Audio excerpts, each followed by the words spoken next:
Hello everyone, I am the storyteller and I am here to help you today. I know you use this video to fall asleep. So before that, like the video and subscribe to the channel. Also, where are you from and what time are you watching now? Get comfortable and relax. The scratching always starts at 3:17 a.m., not the gentle padding of house settling or the scurrying of mice behind drywall, but deliberate methodical scraping of something razor sharp against wood. 3 parallel lines, then 4, then 5.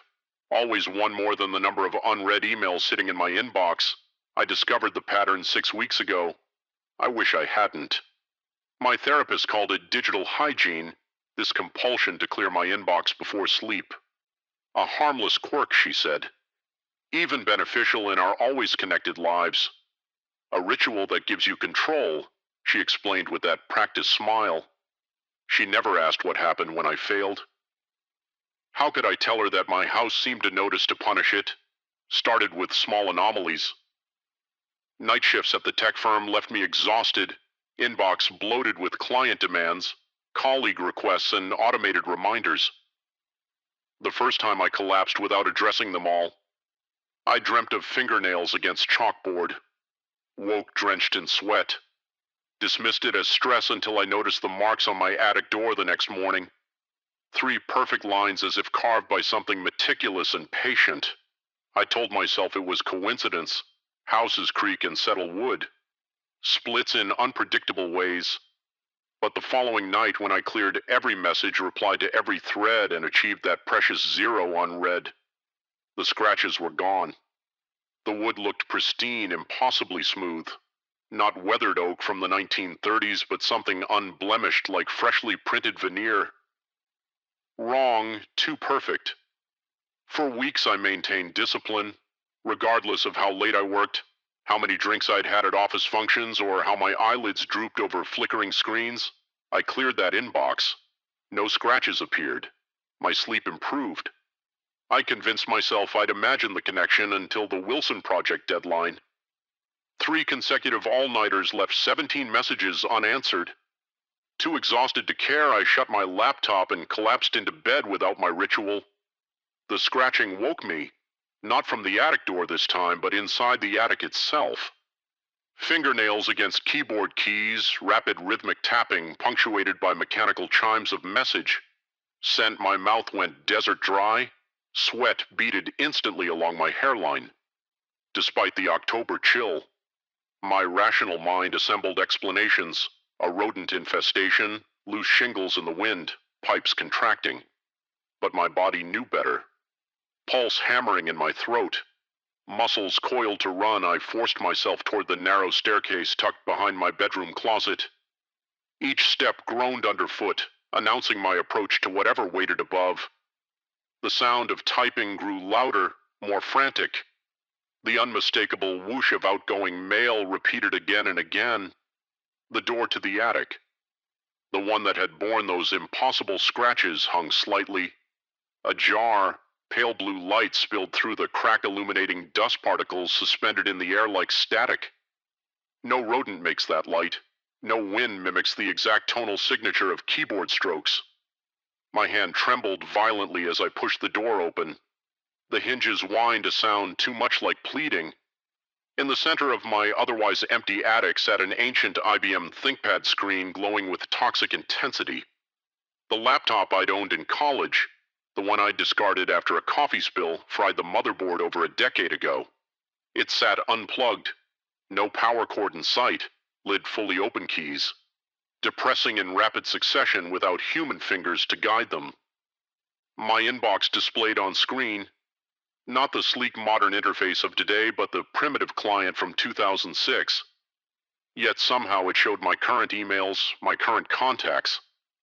As I watched frozen in the doorway, it composed and sent responses to messages I had ignored. The tone, phrasing, and signature were flawless replications of my writing style, complete with the subtle sarcasm I use with close colleagues and the formal distance I maintained with management. I stumbled backward, catching myself against the doorframe. The laptop didn't pause. Its mechanical clacking didn't acknowledge my presence. My phone buzzed in my pocket, notifications of the emails being answered upstairs by something that wrote exactly like me. Gathering what little courage remained, I approached the machine. The keys continued their phantom dance beneath invisible fingers. I reached out, fighting against every instinct, screaming for retreat, and slammed the laptop closed. Silence crashed down, sudden and absolute. For 3 heartbeats, I thought it was over. Then hot, acidic breath rushed against my neck. Not the imagined sensation of paranoia, but wet, chemical sharp exhalation raising goosebumps across my skin. I whirled around to face empty air, but the damage was done. The scratching resumed, no longer on the door, but on the walls, ceiling, floor, everywhere. It once wood curled away in thin ribbons as invisible claws carved inward. My name appeared in the warped paneling letters, forming in deep relief, like something pushing through from another dimension, not scratched on the surface, but emerging from within the wood itself. My legs gave way. I collapsed onto dust-covered floorboards, phone clutched in my shaking hand. A notification illuminated the screen. One new email, subject line empty, sender my own address. The message contained 2 sentences. Process pending on upper floor. Resume session immediately. I ran, slammed the attic door, fled downstairs, and drove to an all-night diner where I sat trembling under fluorescent lights until dawn. Used my phone to answer every unanswered message, cleared every notification, emptied every folder. Only then did I dare return home. The attic door stood unmarked, wood grain, normal and unremarkable. When I finally gathered courage to check upstairs, the room was empty. No laptop, no carved name, no evidence anything had occurred. For 2 weeks, I maintained perfect digital discipline. No email waited more than minutes for response. Coworkers remarked on my improved communication. My supervisor mentioned promotion possibilities. The house remained silent at night. Then came the international client crisis. Midnight conference calls with Tokyo emergency strategy sessions. Hundreds of messages flooding in faster than I could address them. By 2 a.m., with 37 emails unanswered, I faced a choice. Continue working until dawn or risk whatever waited upstairs. I chose sleep. Silencing notifications and burying my head under pillows. 3:17 a.m. The scratching returned, but different now. Not frantic or threatening, but methodical, almost professional. My phone lit up with notifications, emails answering themselves, messages I hadn't composed, resolving threads, my digital life proceeding without my input. In the morning, I checked my sent folder. Perfect responses to every message, better than I would have written. More diplomatic, more thorough. My boss called to congratulate me on salvaging the Tokyo situation overnight. Now I understand the arrangement. I let the process run. When deadlines overwhelm me, I pretend not to hear the typing from upstairs, ignore the occasional whiff of battery acid breath in hallways. My career advances, my inbox remains at 0, but the process is changing. Last week I found scratches inside my refrigerator, my cabinets, my shower tiles. Yesterday I discovered my laptop answering emails I hadn't yet received, responding to questions no one had asked. Sometimes I wake to find myself already at my desk, fingers moving across keys without conscious direction. My reflection in the monitor shows eyes too wide, smile too fixed. The scratching sounds now come from beneath my fingernails. Not the attic door. I've started receiving emails for myself with meeting invitations, subject line performance review, location, upper floor time, always scheduled for 3:17 a.m. I've declined each invitation so far, but with each refusal I find more scratches inside my medicine cabinet, under my sheets, along the inside of my throat when I swallow. Tonight I have 38 messages requiring attention. It would take hours to address them properly. My cursor hovers over the power button. Sleep beckons. Upstairs, something is already typing. Story 2. The first time it happened, I convinced myself it was the building settling. Old apartments make noise. Everyone knows that. But buildings don't open books to specific pages. They don't underline passages in perfect straight lines that weren't there when you went to sleep. And they certainly don't leave the scent of fresh sawdust behind. I remember standing in my office that first morning, heart hammering against my ribs as I stared at the open book on my desk. My copy of Creative Problem Solving and Engineering lay split open to page 127, a passage about recursive algorithms, highlighted with precision no human hand could manage. The previous night that book had been shelved, spine firmly against the wall. I was certain of it. The clock on my wall read 7:15 a.m. I had woken at exactly 3:23, 1 minute after the phenomenon began, though I wouldn't understand the significance of that time until later. A sound had pulled me from sleep, a soft thump, followed by the whisper of pages turning. By the time I'd gathered enough courage to investigate whatever had happened was complete. That first morning I almost called in sick. My hands trembled as I picked up the book, my fingertips brushing against the highlighted text. A peculiar electrical tingle shot up my arm. The solution to the coding problem that had stalled my project for weeks suddenly crystallized in my mind with perfect clarity.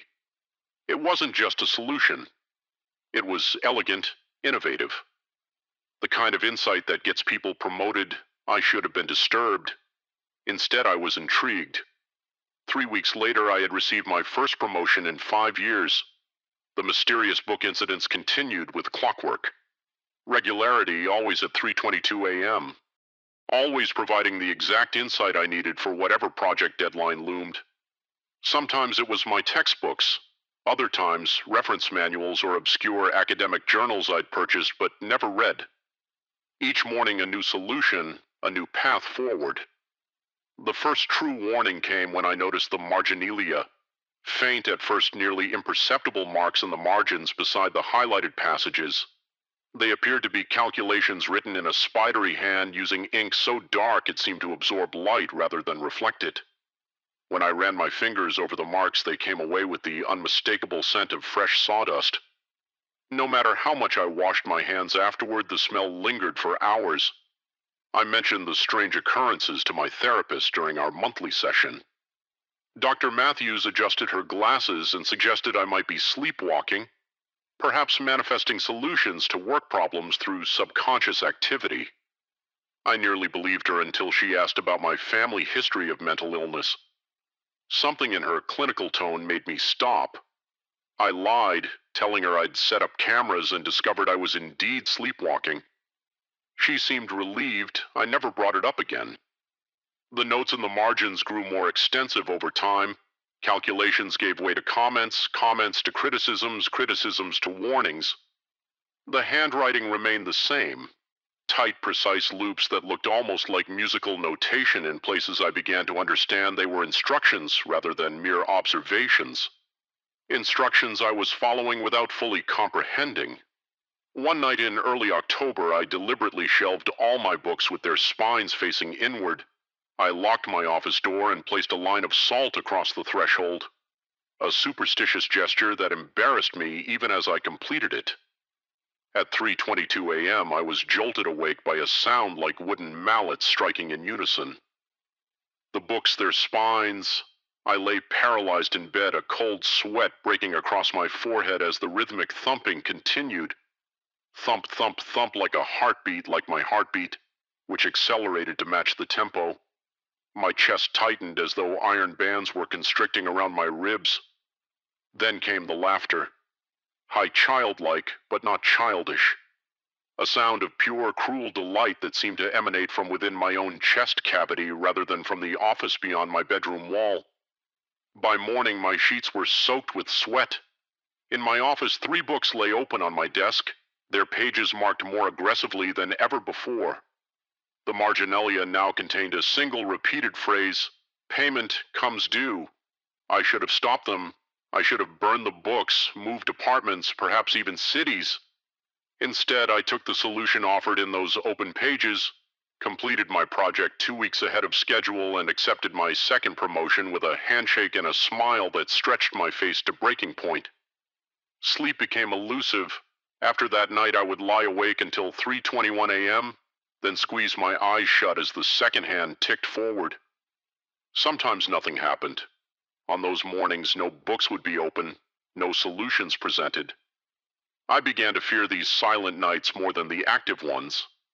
At least the open books brought progress, advancement, success. The smell of sawdust grew stronger in my apartment. It clung to my clothes, my hair, my skin. Colleagues commented on it, their noses wrinkling slightly as they moved away from me in meetings.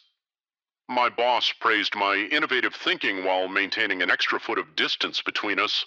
I bought stronger soap, industrial cleansers, scented candles. Nothing helped. Last week I received the largest project of my career, developing a revolutionary algorithm that could predict market fluctuations with unprecedented accuracy. The deadline impossible, the reward for success considerable, the consequence of failure unspoken but clearly catastrophic. For 6 nights the books remained closed. No thumping, no laughter, no solutions. My anxiety spiraled as the deadline approached with cruel inevitability. I couldn't eat, couldn't concentrate. The smell of sawdust intensified until it felt like my lungs were filling with fine wooden particles every time I inhaled. Then yesterday I came home to find a book I'd never seen before. Resting on my desk, its leather binding was unmarked, its pages thick and cream-colored. No title, no author, no publisher information. My hand shook as I reached for it, fingers hovering inches away from its surface as a wave of cold dread washed over me. Something told me opening this book would change everything, that whatever arrangement I had unknowingly entered was approaching its conclusion. I poured myself 3 fingers of whiskey and drank it in one burning swallow before I found the courage to lift the cover. Inside was no text, no helpful highlighted passage, only a mirror, its surface cloudy and dull. My reflection stared back at me, but not as I was. As I watched horror crawling up my spine like a column of ice. My face began to age. Wrinkles carved themselves around. My eyes creased my forehead, my hair thinned, grayed and receded, my shoulders hunched, skin sagged, eyes clouded. Decades passed in seconds as my reflection withered before me. A droplet of sweat fell from my brow onto the mirror's surface, and the glass.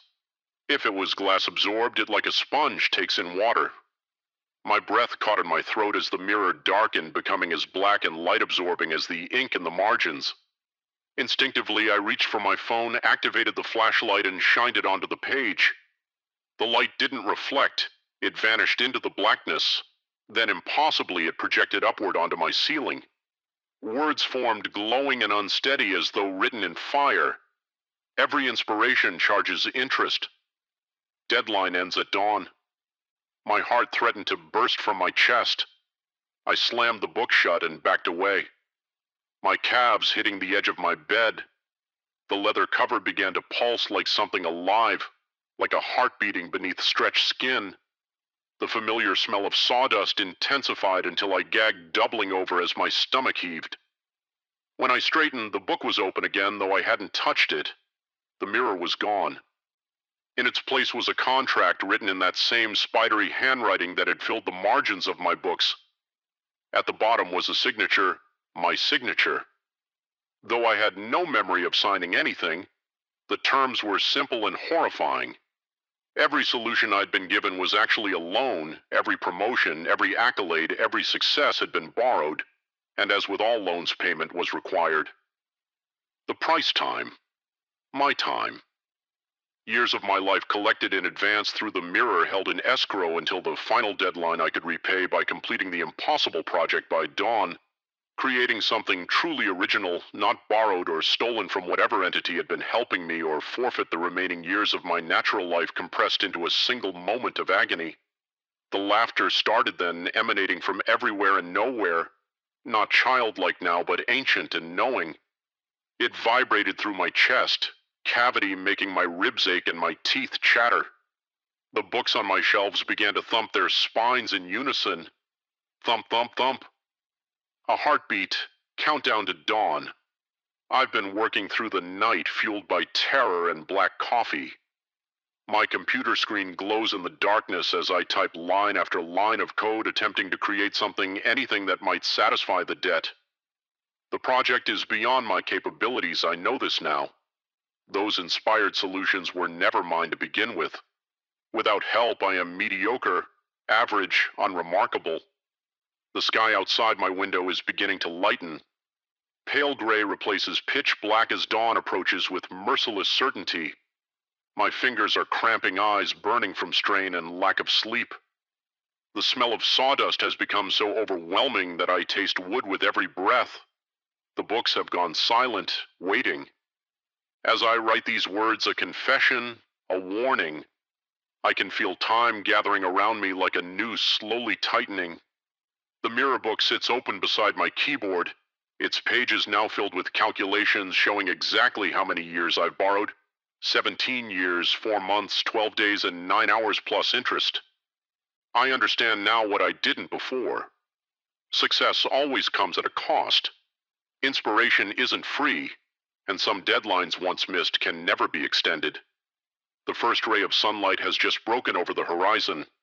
I have only moments left to create something truly mine. Story 3. The cold fluorescent light of elevator P6 flickers intermittently, casting momentary shadows across my face in the mirror. Something isn't right. In the fractured milliseconds between the light's death and rebirth, I catch glimpses of a version of myself that lingers just behind my movements. A half-second delay that shouldn't exist in a reflection. I've been taking this elevator for 5 years, but only now do I notice this anomaly. Perhaps it was always there quietly waiting for me to see. My name is Daniel Mercer. I'm a financial analyst at Meridian Tower, a gleaming 50-story monument to corporate excess in downtown Chicago. What I'm about to share defies logical explanation. Yet I record these events with clinical precision, partly to maintain my increasingly tenuous grip on reality, and partly because I fear no one will believe me otherwise. 3 weeks ago, I arrived early to prepare for the quarterly earnings presentation. At 4:37 a.m., the underground parking garage was a concrete tomb of silence. Level P6, the deepest level, offered only the distant hum of ventilation systems and the occasional drip of condensation from pipes overhead. I parked in my usual spot and made my way to the elevator, my footsteps echoing against bare walls. The elevator doors slid open with a muted chime. Inside, the harsh lighting had always made me look sickly in the mirrored walls, accentuating the dark crescent beneath my eyes and the pour of too many late nights. I adjusted my tie and pressed the button for the 37th floor. As the doors closed, sealing me inside the ascending box, I noticed something peculiar. My movements in the mirror lagged by the slightest margin, perhaps half a second. I raised my hand. The reflection followed after a barely perceptible delay. I dismissed it as sleep deprivation, an optical illusion born from too many 18-hour workdays and not enough rest. Then I saw it. My reflection raised its right index finger to the mirror's surface, tracing letters in the non-existent condensation, but my actual finger remained at my side. A cold weight settled in my stomach as I watched phantom letters appear on the glass, D-E-S-C-E. My reflection completed the message, go down my throat, constricted. I blinked hard, convinced I was hallucinating. When I opened my eyes, the message had vanished. The elevator continued its ascent, passing P3, P2, P1. The lobby and climbing higher, I was about to dismiss the incident entirely when the walls began to vibrate. Not the gentle tremor of normal operation, but violent shudders that made the lighting flicker wildly. The sound of metal cables straining filled the small space, the unmistakable noise of something about to snap. I lunged for the emergency button, but before I could reach it, the vibration stopped. The elevator resumed its smooth climb as if nothing had happened. Floor 22, 23, 24. When I looked back at the mirror, my reflection was perfectly synchronized again. Later that morning, I made inquiries about the elevator's maintenance schedule. The building manager assured me that all systems had been thoroughly checked the previous week with no issues found. When I described the vibrations, he suggested it might have been a power surge. His casual dismissal almost convinced me to forget the incident, almost. The next day, I took the stairs to the 37th floor. My colleagues commented on my sweaty appearance, asking if I was feeling unwell. I muttered something about getting more exercise. Ignoring their concerned glances, I managed to avoid the elevator for 3 days before a mandatory meeting on the 48th floor forced my hand. Standing in the elevator lobby, watching the illuminated numbers count down, I felt sweat beading on my forehead. When the doors opened, I stepped inside with 4 other people, positioning myself in the corner furthest from the mirrored wall. Still, I couldn't help glancing at my reflection. It adjusted its tie while my hands remained still. No one else noticed. They stared at their phones or watched the floor numbers change, oblivious to the impossible occurrence in their midst. My reflection's eyes met mine, and its lips curled into the slightest smile, sardonic, almost mocking. When the doors opened at the 48th floor, I nearly knocked people over in my haste to exit. After that, the incidents escalated. Each time I was forced to take the elevator, my reflection would act independently in subtle ways. It would check its watch when I wasn't wearing one. It would straighten its collar when mine was already straight. Once it winked at me while I was mid-con conversation with a colleague. I started documenting these occurrences in a journal, noting the date, time, and specific action.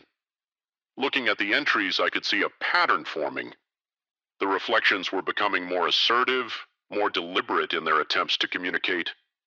In one particularly disturbing incident, my reflection pointed urgently to the ceiling of the elevator, while mouthing words I couldn't comprehend.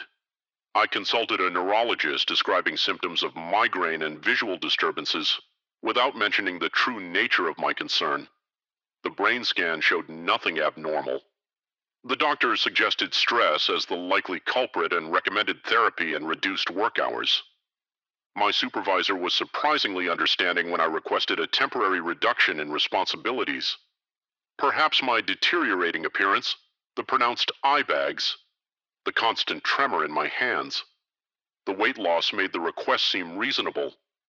I didn't tell him that I spent hours researching elevator accidents in the building, or that I had begun exploring fringe online forums dedicated to supernatural phenomena and mirrors.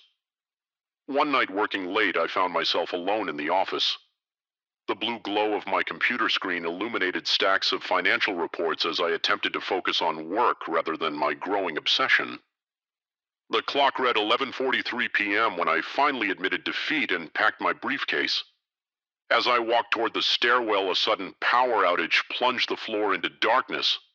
Emergency lights activated, casting an eerie red glow through the office. A recorded voice announced that the building's backup generators would restore power shortly, and that all elevators were temporarily inoperable. I stood in the stairwell doorway, calculating whether I could manage 37 flights of stairs in my exhausted state. Before I could decide, the lights flickered back on. The elevators chimed in unison, signaling their return to service. Too tired to contemplate the stairs, I reluctantly approached. Elevator P6, my usual one. The doors opened. Invitingly inside, I kept my eyes fixed on the control panel, refusing to acknowledge the mirror. The descent began smoothly.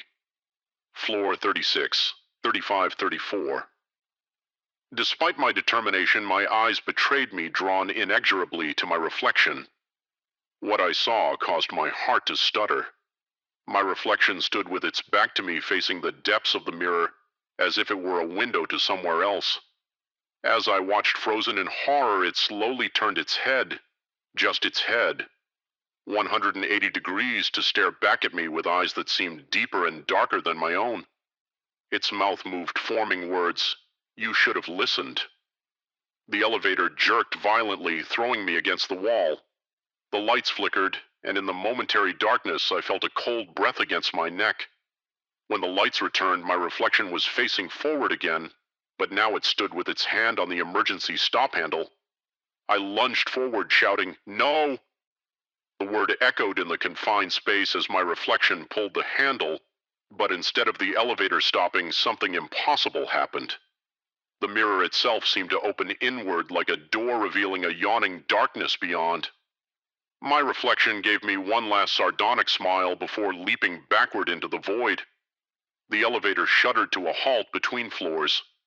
After several seconds of absolute stillness, the doors opened normally onto the lobby. I stumbled out aware of a security guard's questioning look. It wasn't until I reached my car that I realized my tie was missing. My hand flew to my throat, feeling the top button of my shirt still fastened, but the tie completely gone. The next day I called in sick. I spent hours pacing my apartment, alternating between convinced that I was having a psychotic break and terrified that something truly supernatural was occurring. Late in the afternoon, I received a call from building security. During routine maintenance of elevator P6, they had found my tie caught in the mechanism behind the control panel.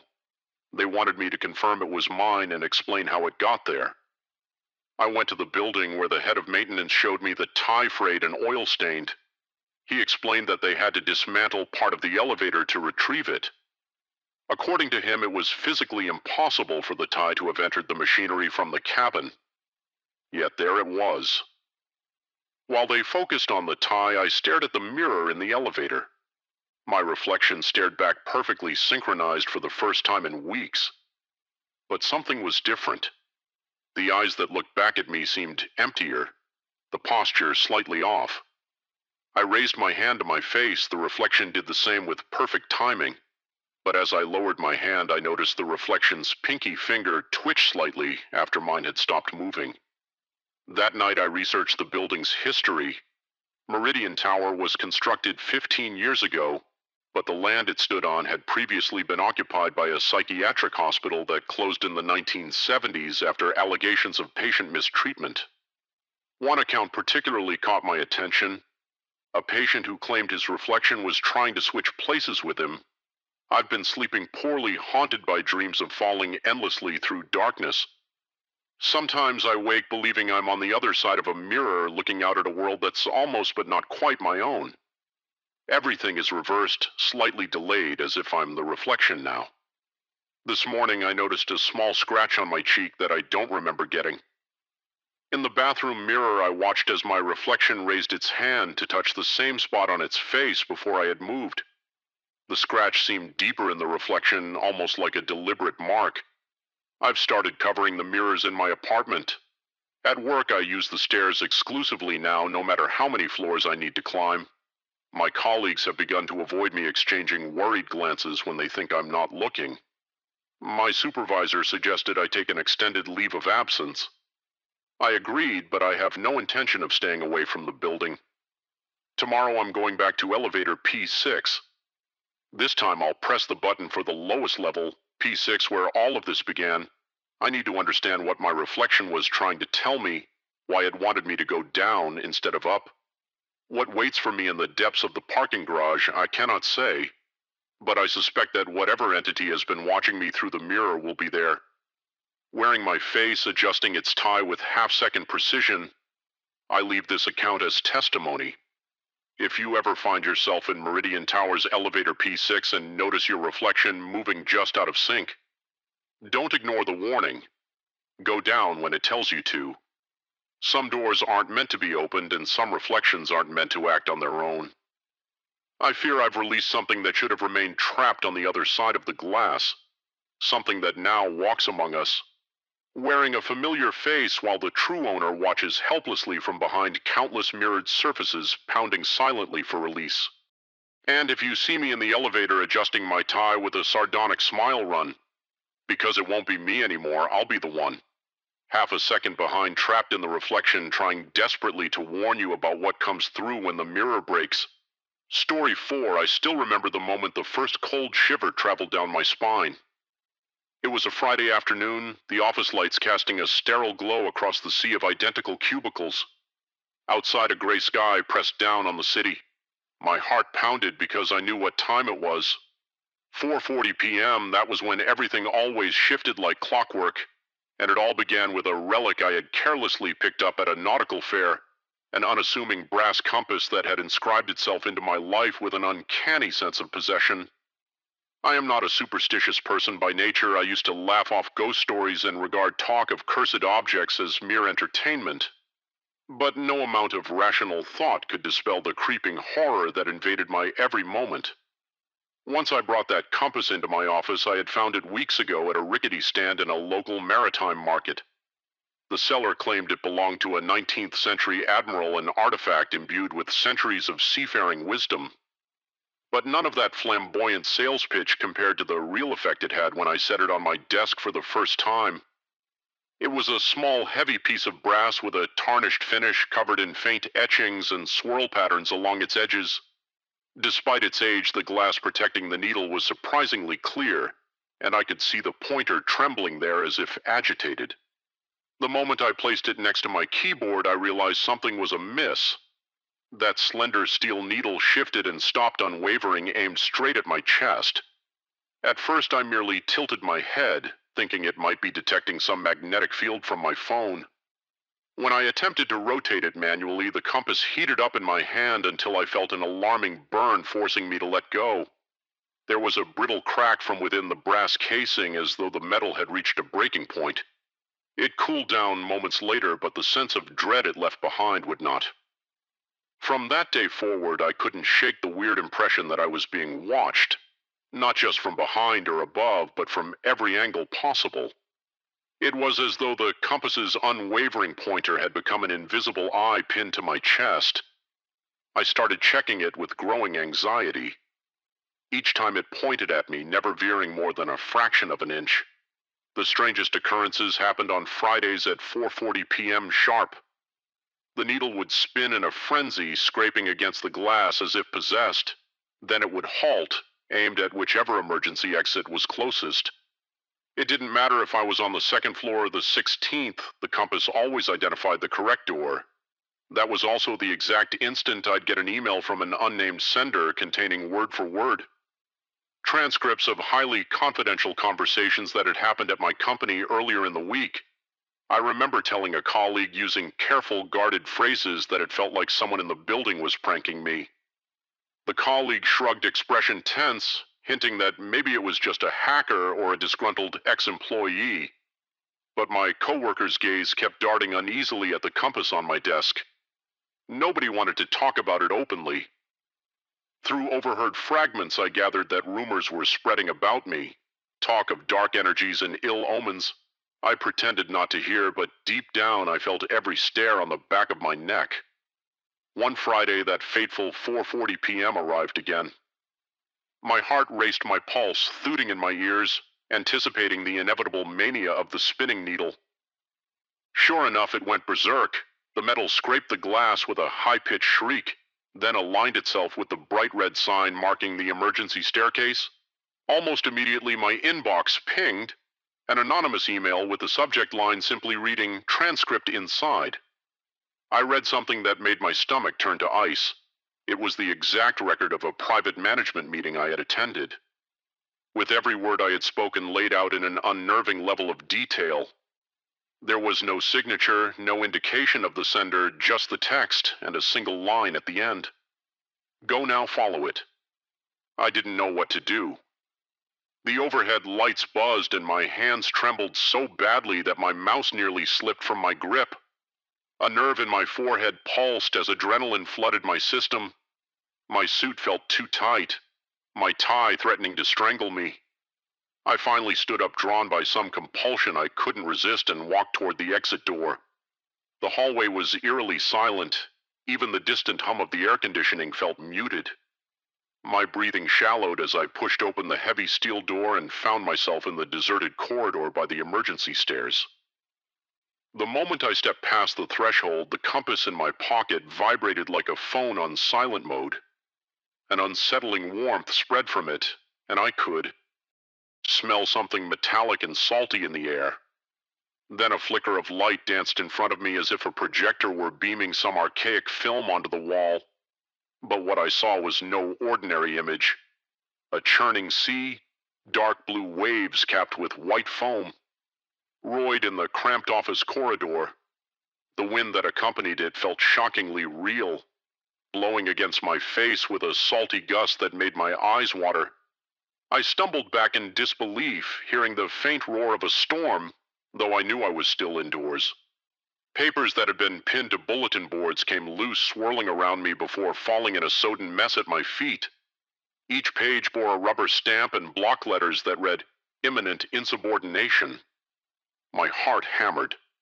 My limb shook so violently that I almost dropped the compass as I pulled it from my pocket. It felt scalding to the touch, yet I couldn't release it. Drawn by some bizarre magnetism, the rowing sea in the hologram grew more tumultuous, and the corridor lights flickered in sync with each crashing wave. I fought to keep my composure, feeling my pulse throb in my temple. A swirling panic rose inside me, and I broke into a cold sweat. Then, as quickly as it had come, the vision winked out. The hallway returned to its mundane fluorescent glare littered with scattered documents. I realized I was gripping the compass so tightly that my knuckles were white. I nearly sprinted back to my desk, my breath ragged heart pounding so loudly I was sure everyone in the office must hear it. But few people were around at that time on a Friday. Those who were remained in their cubicles or offices. Faces turned intently toward their screens. I didn't speak a word to anyone. I grabbed my coat and left, feeling the compass's hot weight in my pocket like a branding iron. That night I slept with the curtains drawn and the lights on. My body jerked awake multiple times, sweat-soaked, haunted by visions of wave-splashed corridors and cryptic stamps on official documents. Over and over I felt the breath of some invisible presence lingering just out of sight. The following week was a slow descent into paranoia. I kept sensing my phone vibrating with new anonymous messages, but when I checked there were none. My coworkers avoided me. Voices lowered to hushed tones when I passed. One day the head of my department asked me how I was doing, though. Not with any real compassion, more like professional curiosity. I replied that I was just fine, that I had some personal matters to attend to. I tried to sound calm. Inside, my stomach twisted in knots and I could feel sweat beading on my upper lip. I refused to take out the compass that day, fearing what my manager might see if it started glowing or spinning again. Instead, I kept it locked in my drawer, but I could still sense it, like an insect scratching to get out. On Thursday, I had a moment of fleeting courage. I resolved to get rid of it. I finished my tasks early and took the compass to the furnace room in the basement, a rarely used space under the parking garage. The air there was thick with dust and the smell of damp concrete. My heart pounded as I set the compass on the floor. I looked around for something heavy, a chunk of scrap metal or a hammer. I wanted to smash the device to end whatever twisted bond it had with me.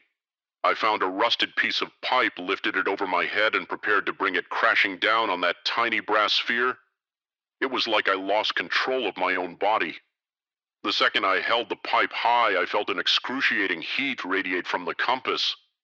The pipe turned scorching hot in my hands, forcing me to drop it with a loud clang that echoed around the chamber. My eyes watered from the pain, and I gasped for breath, my lungs constricting as though an unseen current had rushed in and stolen my oxygen. The compass, unharmed and shimmering in the low light, looked almost mocking, as if it knew I couldn't destroy it. In the pit of my stomach, a sense of doom sank in. My knees shook so violently I had to brace myself against a nearby wall. I scooped up the damn thing and stumbled out of the basement, hearing my own ragged breaths in the stairwell. That night I told myself it was all in my head, a stress reaction from too many late hours at the office. But in the mirror I saw dark circles under my eyes and my hands wouldn't stop trembling. When I finally collapsed into bed, I dreamed of that rowing sea again.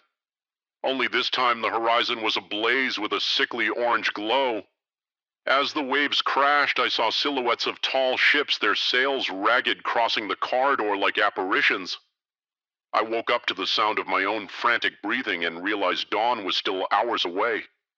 Friday came again, and the hours leading up to 4:40 p.m. were pure torture. My body buzzed with nervous energy, and each tick of the clock made my chest feel tighter. I found myself glancing at my inbox, repeatedly anticipating the anonymous email that always arrived. My colleagues were cautious around me as though I were radioactive. The only solace was the coffee. Machine's repetitive hum, which I used like a mantra to stay grounded. But the more I tried to calm myself, the more insidious the dread became. At exactly 4:39 p.m., my phone pinged. My heart jumped into my throat. I checked my inbox. A single blank message with no subject and no sender, just a timestamp that read 4:40 p.m. It was as though the message had arrived seconds early. A final warning. A cold sweat broke out along my neck. My pulse throbbed. I let out a shaky breath and stared at the clock. The second hand inched forward until it hit 4:40. The compass roared to life within my pocket, vibrating with impossible intensity. I yanked it out, ignoring the blistering heat. The needle spun so fast it blurred, then snapped to a stop aimed directly at the main lobby doors leading outside. I could hear a ringing in my ears and my vision blurred at the edges. Another ping from my computer. I forced myself to look at the new email. They know, that was all it said. My stomach knotted so hard I nearly doubled over. I rushed out of my cubicle and the fluorescent lights dimmed momentarily as if the building had experienced a power surge. The air tasted stale and metallic on my tongue. My breathing came in shallow gasps and I found myself half jogging toward the lobby, the weight of the compass dragging my arm downward. In the corridor leading to the main doors, I felt a gust of wind again. My tie whipped against my shoulder and I smelled that haunting mix of salt and rain. I glanced at the walls and saw flickers of an endless ocean on the polished floor tiles. The overhead lights buzzed and flickered, revealing watery reflections that made the hallway appear submerged. My steps faltered, and each footfall echoed like a drip in some giant cavern. Something brushed past me, intangible yet forceful enough to make me stagger. I pressed on, heart pounding as if it might burst. The large glass doors loomed ahead. But right before I reached them, my boss emerged from the left corridor, her expression severe and her eyes fixed on me. She asked if I was leaving early, though it came out more as a command than a question. Her voice had a sharp edge, but all I could perceive was the relentless beating of my heart. I mumbled something incoherent, a half-formed excuse about not feeling well, never daring to mention the hallucinations or the compass. Her posture suggested suspicion. She mentioned she'd heard strange rumors and was concerned about my recent behavior. I nodded, forced a polite smile, and inched closer to the exit, gripping the compass in my clammy hand. My skin tingled, expecting another wave of supernatural imagery at any second. There was a tension in the air like waiting for a thunderclap. At my boss's question about whether I was behind some bizarre leaks, I responded in a wavering voice that I didn't know anything about them. She said I should consider taking some time off. I nodded once more, offering no resistance. My breathing was shallow and my mind felt like it was balancing on the edge of an abyss. Without further challenge, she stepped aside and I escaped through the glass doors onto the street. Outside, traffic roared by, neon signs flickered in the twilight and horns blared. An urban cacophony that felt oddly grounding after the suffocating hush of the office halls. I walked fast, weaving through the crowd on the sidewalk, the compass still pointing at my chest as if shackled to my heartbeat. With every step, the sense of being followed intensified. My legs felt rubbery and sweat trickled down my back. Though the city lights glared overhead, I sensed something lurking in the reflection of every window I passed just out of sight. When I finally reached my apartment, I locked the door behind me and sagged against it, pulse still racing. The normalcy of my living room did nothing to soothe me. The color drained from my face as I realized I still clutched the compass. The pointer was steady, unwavering. Aimed at my chest, I refused to set it down. It felt like setting it aside would open some door I couldn't close again. That night I stayed awake reading the transcripts I'd printed, every anonymous email, every conversation I'd received. They seemed to chronicle a growing divide at my workplace with references to mutiny and insubordination, as though the entire staff were caught in a storm that mirrored the illusions I had witnessed.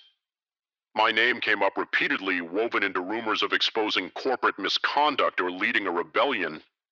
None of it made sense, yet it all felt chillingly believable. At some point I dozed off. Dawn was breaking when I jerked awake from another dream of surging waves. The compass felt icy cold in my hand, a stark contrast to the burn I'd felt before. My heart hammered with dread, A stinging realization pricked my consciousness. The object I had scoffed at as mere superstition had begun to steer my life, as surely as it had once guided an admiral on the high seas. It was no longer just a tool, it was an entity, one that thrived on secrets and fear. I decided to something liturgical, ritualistic, chanting that rose and fell with unnerving precision. My mouth went dry as I moved toward my door. The rational part of my brain cataloged possible explanations. A recording from another apartment. Catholic seminary students from 2 blocks over seeking shelter. My own mind creating patterns from the storm's ambient noise. None felt convincing, especially as the chanting grew louder, more insistent. Sweat beaded on my forehead despite the dropping temperature. My hands trembled as I lit a larger candle and placed it in a hurricane lamp. I grabbed my keys and a heavy flashlight for illumination and, if necessary, defense. The hallway outside my apartment was a void. My candle revealed only a few feet ahead, the flame's corona barely reaching the walls. The chanting had subsided, but the footsteps above remained traversing directly over the hallway ceiling. Now I approached the stairwell, each step forward a battle against instinct urging retreat.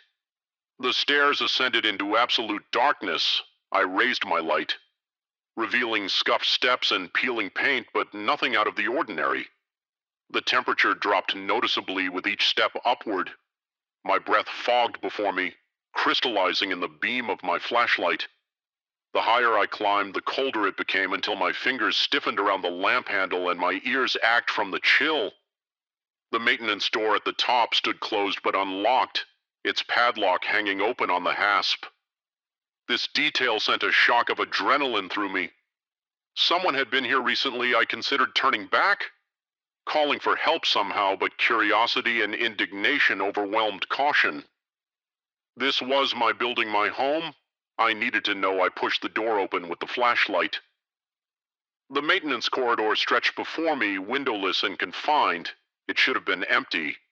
It was empty, but the evidence of intrusion was unmistakable. Wet boot prints marked the concrete floor, but they made no logical pattern. Some appeared on the walls, others on the ceiling, as if someone or something had walked across every surface with impossible gravity. Most disturbing were the handprints, enormous impressions half again as large as my own hand. Stamped in what looked like wet clay but couldn't have been. They clustered primarily on the ceiling, five-fingered but wrongly proportioned, with elongated digits and oddly jointed thumbs positioned at unnatural angles. My candle flame bent horizontally, drawn towards something at the corridor's end.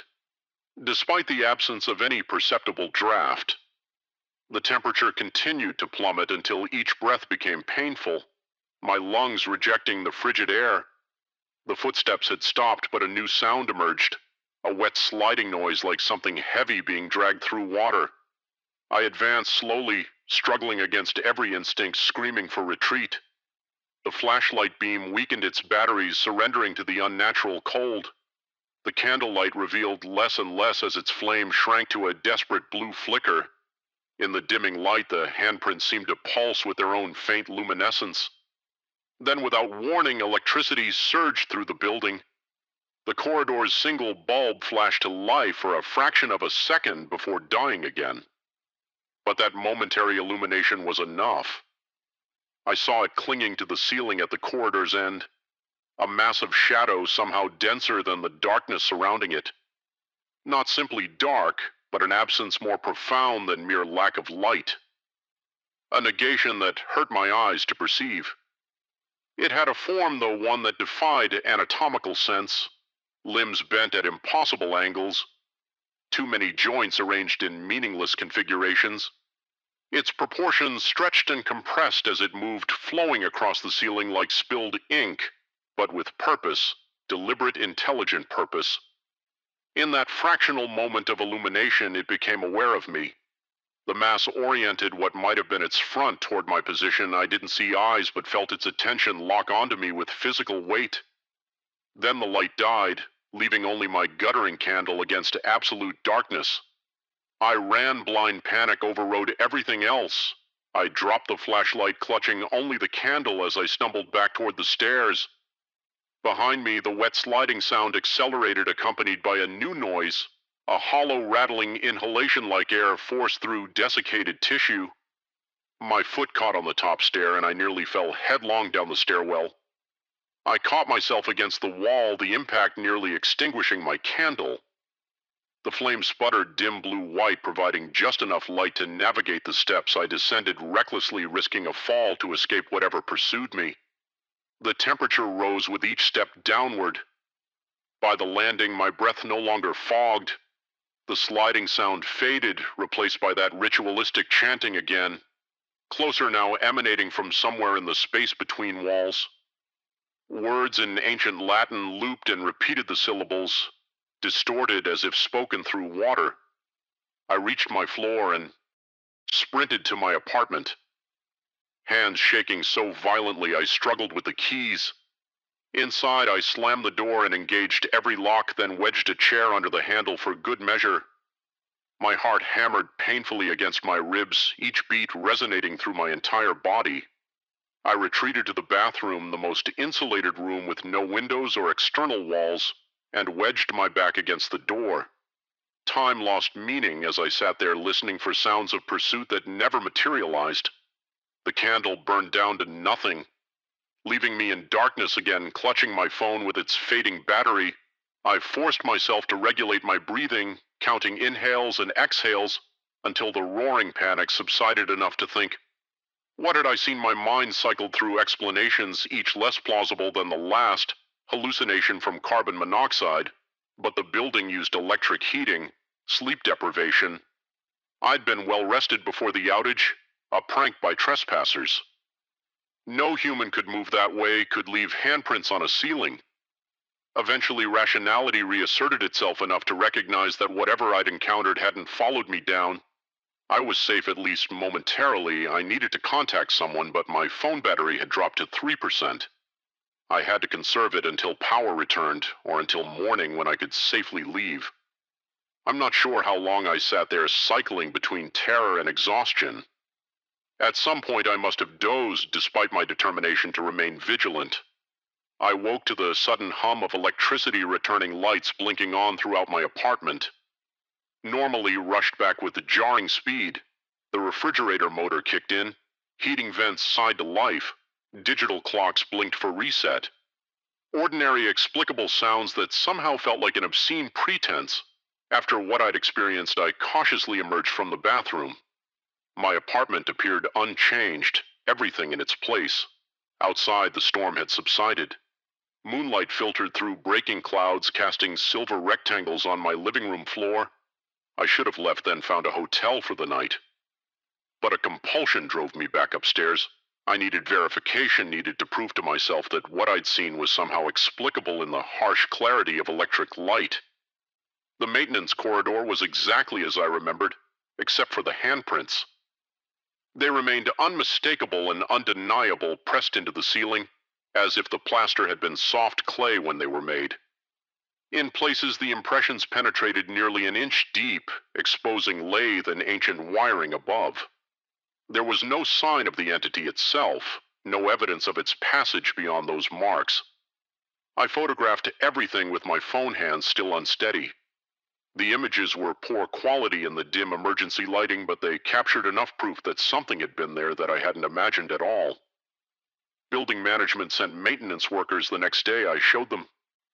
The corridor, watched their expressions shift from annoyance to confusion to unease. They had no explanation for the handprints, for their placement or depth.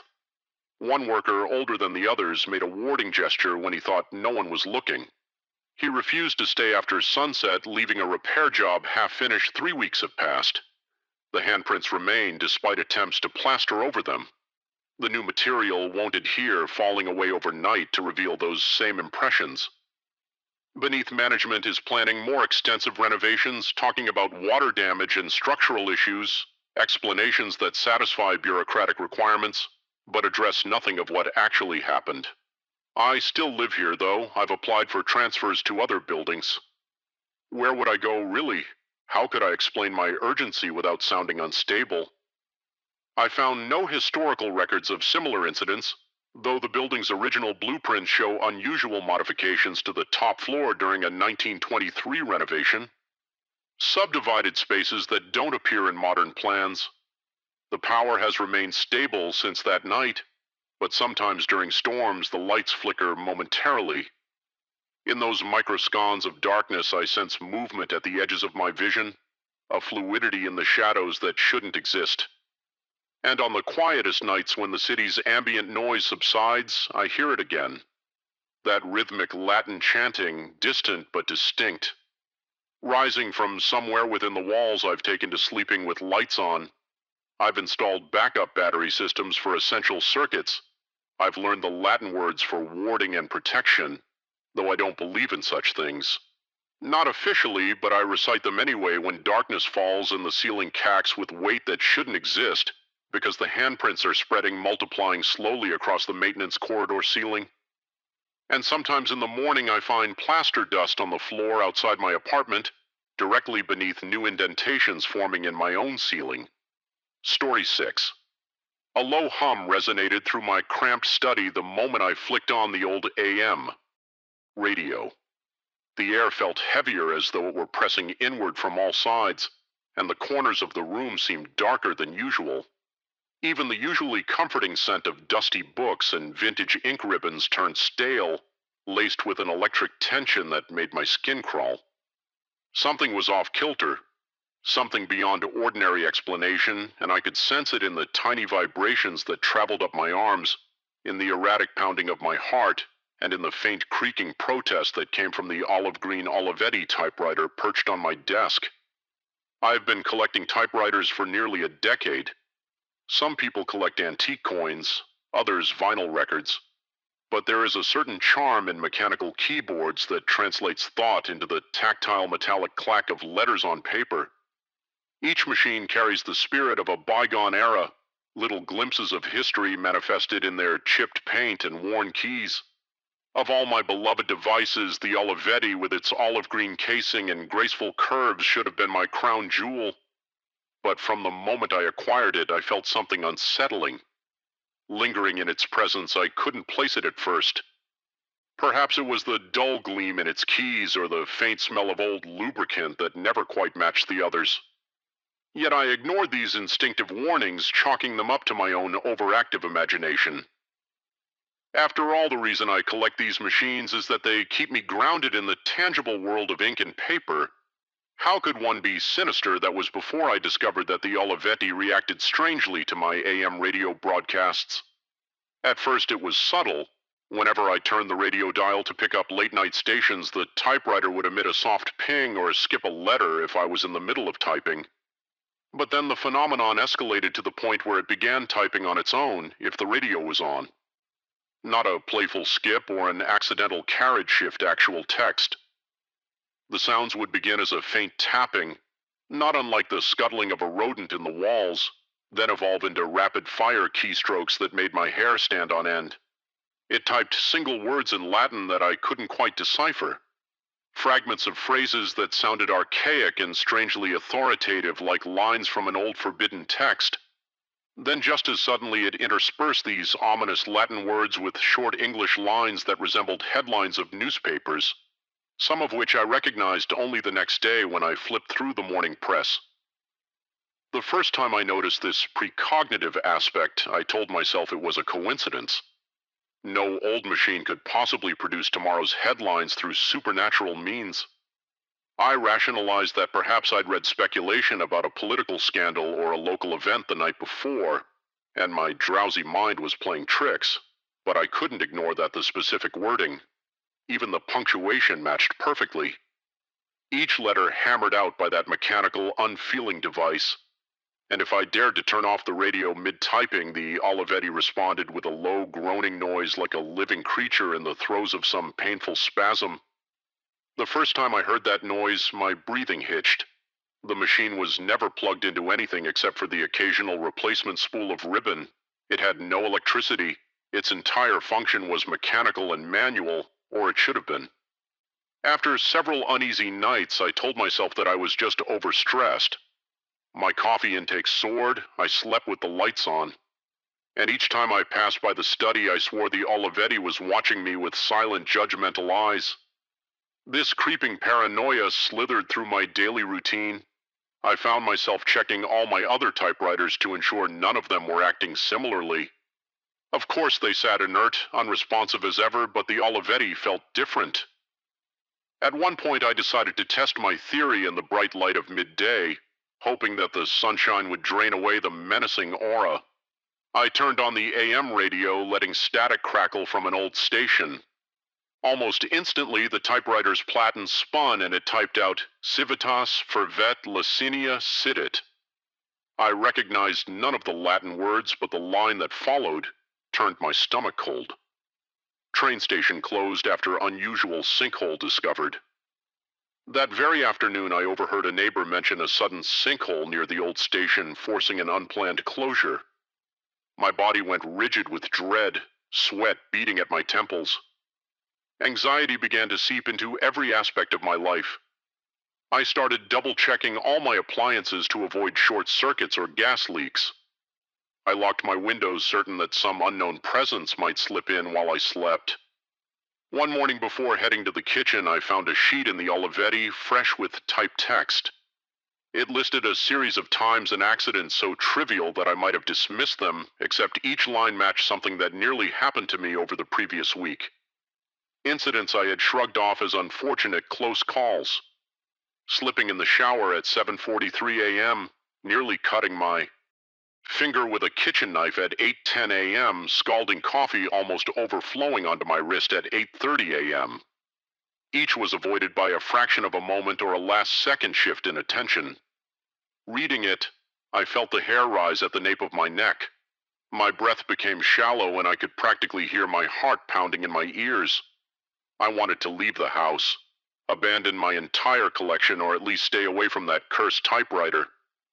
But in some twisted way, I was also riveted by it, impossibly curious to see if what it printed next might shed any rational explanation, or at least confirm I wasn't losing my mind. I tried to ignore the pages, it turned out, whenever the radio was on, but by ignoring them, I only seemed to agitate the machine further. One evening, as I considered unplugging the radio for good, the Olivetti responded with a violent thrashing of its keys. Its ink ribbons whipped out like serpents, striking my wrist and curling around it with enough force to leave a mark. The pain was startlingly real, and I felt the sticky residue of ink soaking into my sleeve. My breath caught in my throat as I wrestled free of the ribbons. The typewriter hissed a sound that rose from its metal casing, a tortured squeal of mechanical defiance. I yanked the radio dial off, plunging the room into a profound silence, broken only by my own ragged breathing. I tried to reassure myself that everything was fine, that maybe I had left some mechanism jammed, but I couldn't deny the fresh red line around my wrist stained with black ink. It ached for days, a constant pulsing reminder of what I had witnessed. That night, sleep refused to come. Every time I closed my eyes, I saw the Olivetti's keys striking the platen, seemingly guided by invisible hands. Several days later, I woke to the sound of a single dull clack. I stepped into the study, and there it was, a new sheet of paper in the carriage. The text was short, but it seemed to mock me. Lunch hour indefinite. Beneath that was a tiny cryptic signature composed of micro-perforations. Running my fingertips over the paper, I felt them catch on raised bumps, an irregular pattern that resembled tiny pinpricks forming an illegible scrawl. My stomach churned and an acidic tang rose in the back of my throat. I suddenly felt caged in my own home, the walls pressing in the air, stifling. There was an unshakable sensation that the Olivetti was trying to rewrite my schedule, intruding on the mundane details of my life as if orchestrating my fate. Time turned sluggish as I tiptoed around every corner, worried the machine might lash out again. My footsteps became hesitant. Even everyday chores like washing dishes or tidying up left me jumpy, imagining I heard faint clicks or metallic scrapes in the distance. At night, the house grew oppressive, full of looming shadows and faint echoes that I couldn't pinpoint. Sometimes I thought I saw movement at the study door, the flicker of something metallic in the dim light. My breath would catch my heart hammering so violently I could hear my pulse pounding in my ears. When I mustered the courage to flick the light switch, the corridor and study lay empty as always. The Olivetti perched on the desk like a sentinel. I started questioning my own senses. I would recount the events in my head, the typewriter typing by itself, the predictions, the ink ribbon coiling around my wrist. Could I be hallucinating? I found myself narrating the story to an acquaintance over the phone. Though I gave only half-truths, I said one of my typewriters seemed to be in disrepair and was acting up when exposed to radio frequencies. That friend suggested a mechanical glitch triggered by electromagnetic interference. They recommended that I dispose of it or keep it in a metal container. I offered non-committal thanks and ended the call, telling myself that maybe I should just do that. Yet a deeper fear took root. I suspected the Olivetti would not tolerate any attempt to get rid of it. Hoping to starve the bizarre connection, I stopped turning on the radio. Initially, the machine stayed dormant, though attention seemed to saturate the air. Whenever I was in the same room, I tried to go back to my routine, waking, eating writing letters on a different typewriter, avoiding the Olive altogether. For a few days it appeared content, or at least inactive. But on the third day I heard that familiar creaking noise like an animal in pain. The sound came from the study. My throat tightened, every hair on my body bristling. I stepped in to find the Olivetti's carriage shifting its keys, pressing down on nothing, because I had removed the paper. It was as if it were starved for attention, straining to produce some message that couldn't be formed. Despite the trembling in my hands, I slid a fresh sheet into the carriage. The moment the paper touched the platen, the machine unleashed a flurry of keystrokes. I recoiled, stumbling backward and nearly knocking over a stack of manuals. When the typing stopped, I forced myself to read the new lines. They described changes in my day-to-day tasks. Waking up earlier, skipping meals, avoiding phone calls.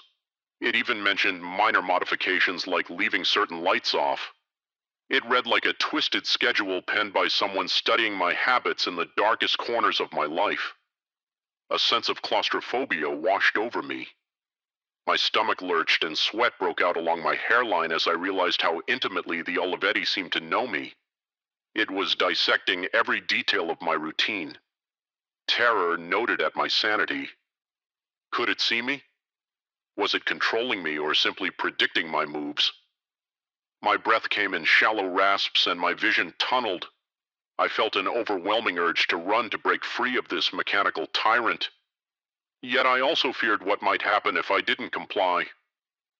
What if ignoring it led to more violent outbursts? I remembered the ribbons slashing across my wrist. My entire arm ached with the memory, and even the ghost of that stinging sensation was enough to pin me in place. In desperation, I decided to face it.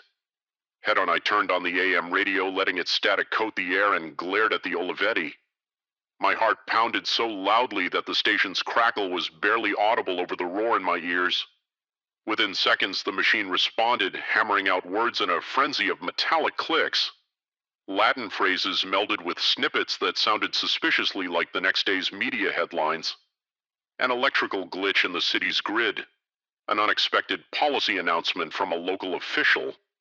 Then more personal lines emerged detailing what time I would attempt to leave the house, which neighbor's voice I'd overhear, how I might trip over a loose floorboard in the hallway. Each line felt like a prophecy, not necessarily catastrophic, but undeniably invasive. Fighting back panic. I forced myself to remain calm. My breathing was shallow, but I tried to even it out. Inhaling through my nose, exhaling through clenched teeth. My hands shook clammy with sweat as I tore the fresh page from the platen. The keys jammed briefly, letting out a guttural groan. The radio station hissed and squealed with static. In that moment, I realized the typewriter might be tethered to the radio frequency like a parasite latching onto a host. Maybe if I disrupted that signal somehow, I took the page and walked. Sprinted down the hall away from the study. My pulse galloped in my chest. I tossed the radio's power cord over my shoulder to yank it from the socket as I moved. Silence enveloped me, but I could almost sense the Olivetti trembling in the other room. Incensed by my defiance, I half expected the ribbons to lash out again or the keys to pound wildly even in the silence. But nothing happened. Still, I couldn't stand still. Adrenaline coursed through my veins and my legs felt as though they might give out. Several uneasy hours later, after pacing around my living room, I returned to the study. My insides twisted with dread. The machine sat motionless, its keys unpressed, the carriage resting at the margin. It looked like any other antique typewriter, yet the air tasted of rust and electricity, an acrid smell that burned the back of my throat. I gently removed the half-typed page. The final line read, "His schedule indefinite." Then the same perforated signature, faint pinpricks at the bottom of the sheet. Barely visible yet undeniably there, I packed the Olivetti into a crate. My entire body trembled with a feverish intensity as I sealed it shut and dragged it into a corner of the basement. My breath felt scorching hot in my lungs, and a wave of dizziness made me stumble. I didn't expect that to solve anything permanently, but the sense of relief was immediate, like locking away something menacing, even if only behind thin planks of wood. I left the basement light on, though it flickered, intensifying my feeling that nothing about this was truly finished. Nonetheless, I forced myself upstairs, grabbed a glass of water, and sat on the couch, trying to calm the trembling in my limbs. My chest felt tight, as though the house itself was pressing in on me. Late that night, with all the radios and TVs off, I swear I heard a faint tapping echoing through the floorboards. My mouth went dry and my heartbeat thundered. Every nerve in my body braced for another confrontation. Minutes stretched on, but the tapping never repeated. Eventually, I allowed my shoulders to slump, half expecting the quiet to be some sort of trick. I stayed awake until the first light of dawn, wrestling with the lingering possibility that the Olivetti wasn't just an inert machine. Whether I was the victim of some unexplained phenomenon or creeping madness, I couldn't say for certain. But the final typed words echoed in my mind, indefinite. The notion I might be locked in a perpetual stalemate with this relic haunted me, far more than any fleeting sense of terror. In the following days, I avoided the basement altogether. My house felt emptier without the drone of the AM radio. I missed the everyday hum of static that once provided a comforting background noise. Now silence reigned, broken only by my shallow breathing and the occasional squeak of old floorboards. I tried resuming my normal life, grocery shopping, reading, checking emails, but some part of me remained on edge, as though expecting the crate to burst open at any moment, unleashing the mechanical horror I had in there. Eventually, I caught my reflection in a hallway mirror and barely recognized myself. Sunken cheeks, dark circles under wild eyes, I realized I was living in fear of an object I should have had complete power over. Some nights I caught myself standing at the top of the basement stairs, drawn by an inexplicable pull. I'd stand there in the half-light, heart pounding, imagining the Olivetti tapping away inside its crate, ready to forecast my next step or twist my routine. I never did open that door, but each time I approached, I felt a prickle at the back of my neck, as though the machine was calling out in silent defiance. To this day, I can't be near an AM broadcast without a spike of anxiety rowing my gut. I still collect typewriters, but none rival the uncanny presence of that olive green olive. Sometimes in the dark quiet of my bedroom, I lie awake, replaying each frantic keystroke in my memory and wondering if I escaped or merely delayed the inevitable. I've managed to keep living with some semblance of normalcy. Though the fear still shadows me, there is no guarantee that I have seen the last of those cryptic Latin passages or harrowing predictions. And the truth is, even if I wanted to, I'm not sure how I could ever sever that connection. Because once a machine tastes your secrets, once it latches onto your future, how do you wrest control of your own destiny? Back the house is mine, the collection is mine, my life is mine. But each night as I shut off the lights, I feel the phantom presence of that Olivetti sealed away below my feet. A mechanical heart that thrums with static and malevolent intent waiting. And I can't shake the suspicion that it's merely biding its time, ready to strike again the moment I let my guard down. That knowledge sits in my mind like a malignant tumor, impossible to remove forever. reminding me that I might not be the one who types my own story after all. Story 7.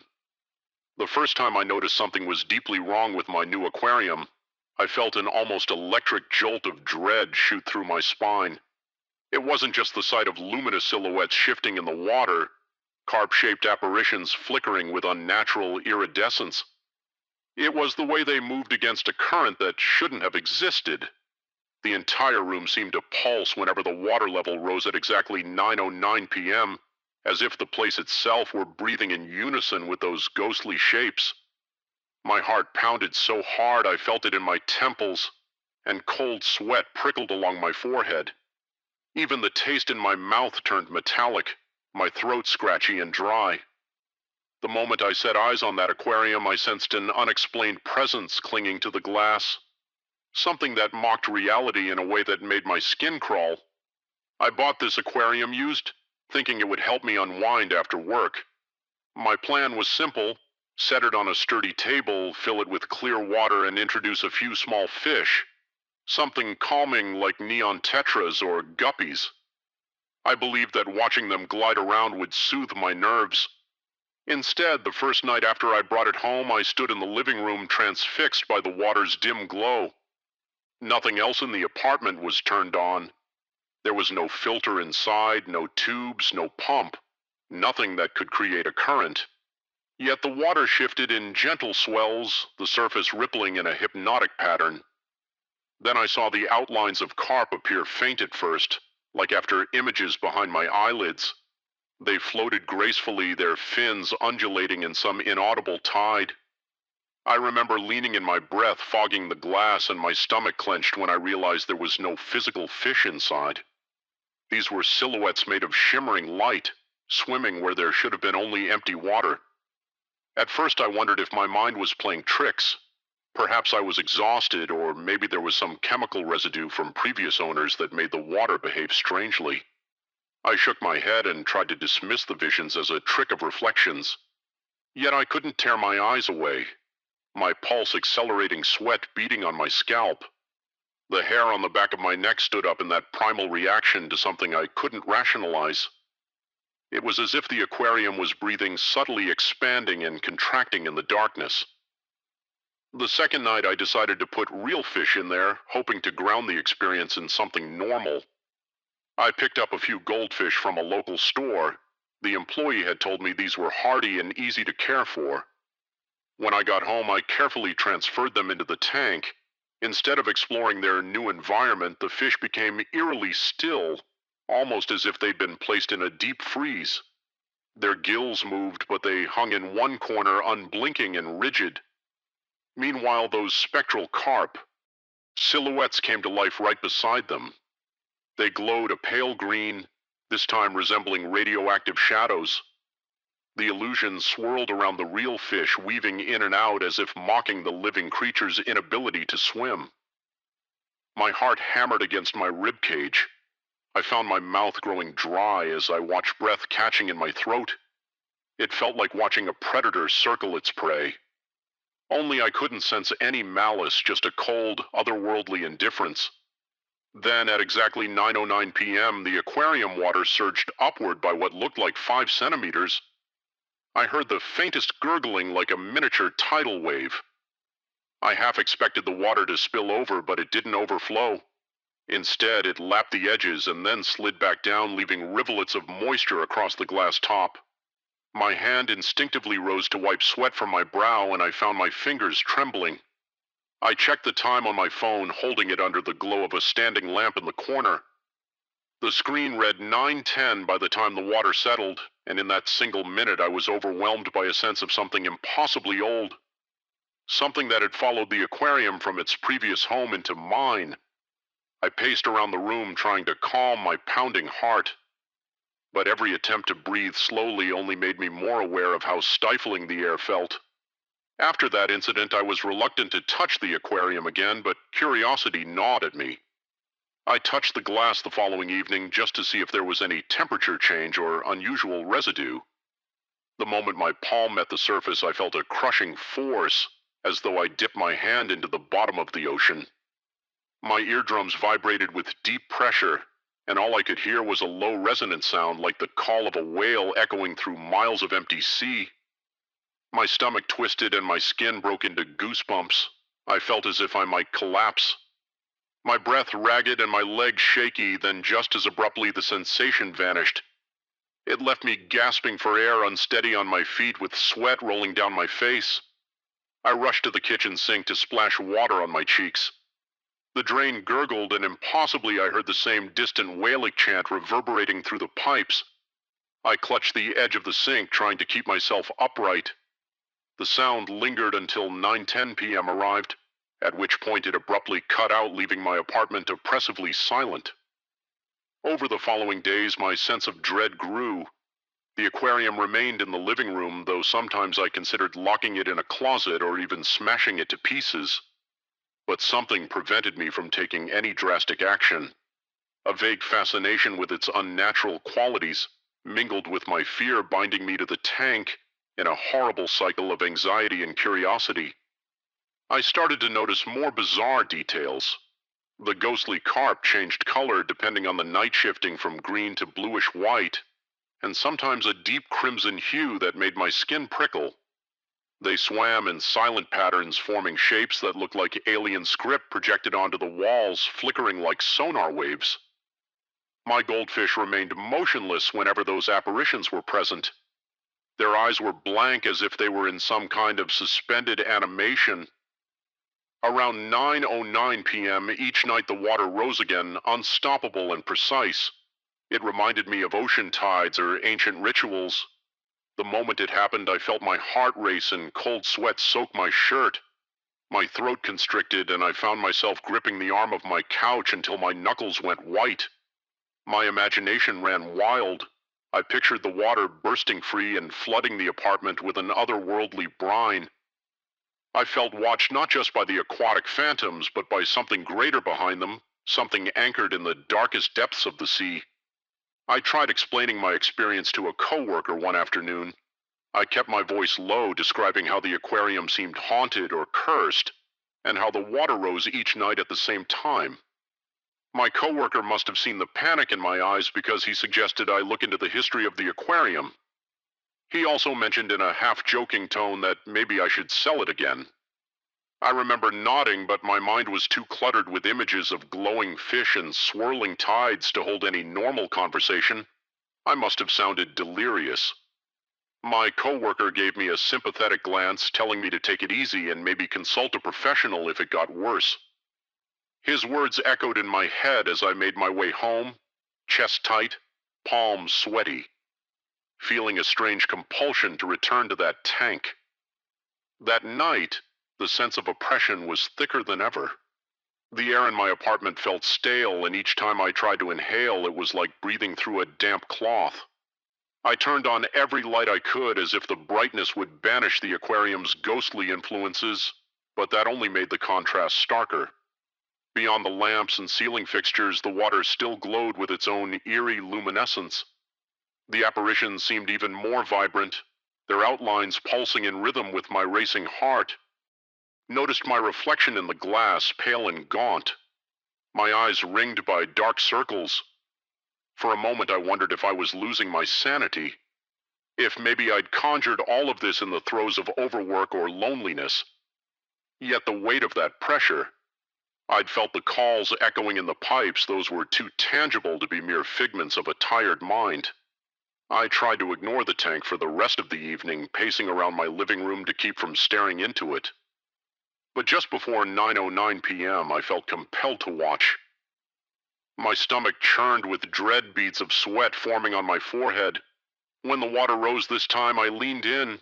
Instead of 5 centimeters, it surged higher, maybe 7 or 8. My pulse thundered and my breathing became shallow, each inhale feeling like a spike in my chest. The sound of water against glass was louder now, like a riptide snarling just beneath the surface. The ghostly carp flared in intense shades of red and gold, swirling rapidly. I could see reflections on the walls, shifting lines that reminded me of arcane runes. The entire apartment felt like a submarine sinking under unimaginable pressure. As I watched, water spilled onto the glass top, trickling down the sides in rivulets. My chest tightened, a primal fear screaming at me to run, yet I couldn't move. It was as though I were held in place by a dense gravitational field emanating from that aquarium. I braced myself for an overflow, but again it didn't happen. The water receded like a controlled tide. A moment later, the ghost carp swam in slow figure eights. The real fish remained stuck in their catatonic corner, occasionally flapping a fin, but otherwise lifeless in all but name. I sensed a low hum like the aftershock of a distant explosion resonating through the room. My teeth chattered from the vibration. The taste of iron settled on my tongue and my hands felt clammy. At work the next day I couldn't focus. The memories of that bizarre tidal surge and the monstrous hum wouldn't leave me. My heart raced whenever I thought about the aquarium's luminescent fish. My mind darted with paranoid suspicions. Was I the only one seeing this? Could the neighbors sense the vibrations? Did this phenomenon stop with my apartment walls, or was it seeping into the plumbing, echoing out to other units? My coworker tried to ask how I was doing, but I only gave vague responses. I made up excuses for my jitteriness, finding a cold or a bad night's sleep. But inside I felt like the walls were closing in. My palms stayed sweaty and my breath came in shallow gasps whenever I pictured the next confrontation with that thing in my living room. Still, I refused to leave the aquarium entirely alone. A sick fascination drove me to investigate.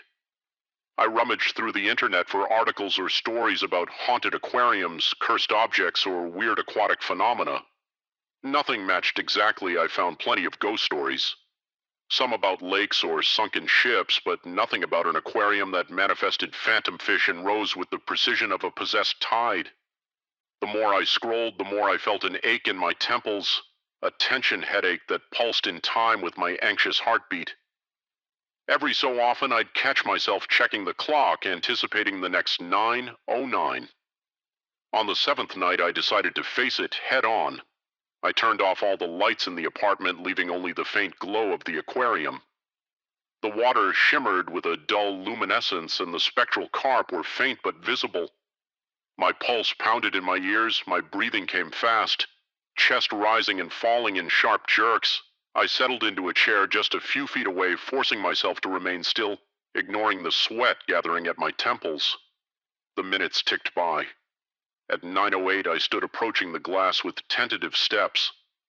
My stomach clenched so hard I felt nauseated, and the tips of my fingers tingled with adrenaline. At 9:09 the water began its ascent. I could see my distorted reflection in the tank. Wide eyes, sweat-drenched brow, the silhouettes glowed fiercely, shifting from a cool blue to a searing gold. I pressed my hand to the glass again, determined not to pull back. The moment I touched it, that crushing deep sea pressure returned, forcing the breath from my lungs in a ragged wheeze. My mind swam with disorienting images, sunken wrecks, flickering lights in a black abyss, and the sound of a whale's cry echoing through endless darkness. My head felt like it was about to explode. My heart hammered so violently I feared it might burst through my ribcage. Yet I held on, palm flattened against the aquarium wall. The ghostly carp swarmed around my hands, swirling in frantic circles. Their color intensified, almost blinding, and I sensed a presence pressing in from all sides. It was ancient, unknowable, and it felt like it was staring through me, peeling back layers of my being to examine my essence. In that moment, my vision blurred and I might have blacked out for a second or two. When I regained clarity, my mouth was bone dry, my arms shaking uncontrollably. A dull roar filled my ears like 1,000 rushing currents merging into one. I snatched my hand away from the glass and stumbled backward, nearly toppling over the chair. My entire body trembled as though I'd been submerged in freezing water. My shirt stuck to my back, soaked with sweat. I tasted salt on my lips and I had to gulp down air just to keep from collapsing. Suddenly the roaring ceased. The water began to descend, returning to its usual level. The carp silhouettes faded, their luminous bodies dissolving into the dimness. My goldfish twitched as if waking from a nightmare and resumed a slow, uncertain swim. For a moment, the living room was so silent I could hear my own heartbeat echoing in my skull. My breath was raspy and I realized my legs felt too weak to support me. I sank into the chair, every muscle throbbing with tension. I sat there for what felt like hours, a cold clamminess coating my skin. My eyes darted around the shadowy room, half expecting something else to materialize, but nothing more happened. Finally, I realized I didn't need to understand the full scope of this aquarium's power or origins. All I knew was that it was wrong, a window to something that thrived in impossible depths. My nerve was shredded, my mind teetering between terror and an unshakable curiosity. But in that quiet aftermath, I made a decision I couldn't coexist with this thing, whatever it was. The very next morning, I drained the tank. The ghostly carp didn't appear. No phantom shapes flickered in the receding water. My goldfish, freed from the aquarium's strange influence, swam calmly in a separate bowl nearby. I wiped the glass walls, cleaned my hands, still trembling. I wrapped the empty aquarium in heavy blankets and drove it out of my apartment. Despite the fear gnawing at me, I felt an odd sense of relief as I placed it in storage several miles away. I told myself this was just temporary, that I'd figure out what to do with it eventually. But deep down, I knew I'd never want to open it again. For now, I've returned to a tentative sense of calm. My apartment feels lighter without that silent presence lurking in the corner. I haven't heard the whale-like chant in the pipes, and there have been no more unexplained surges of water. Yet every night at 9:09 I still tense up, waiting for a phantom tide. My hands sometimes shake when I recall the crushing sensation of that abyssal pressure.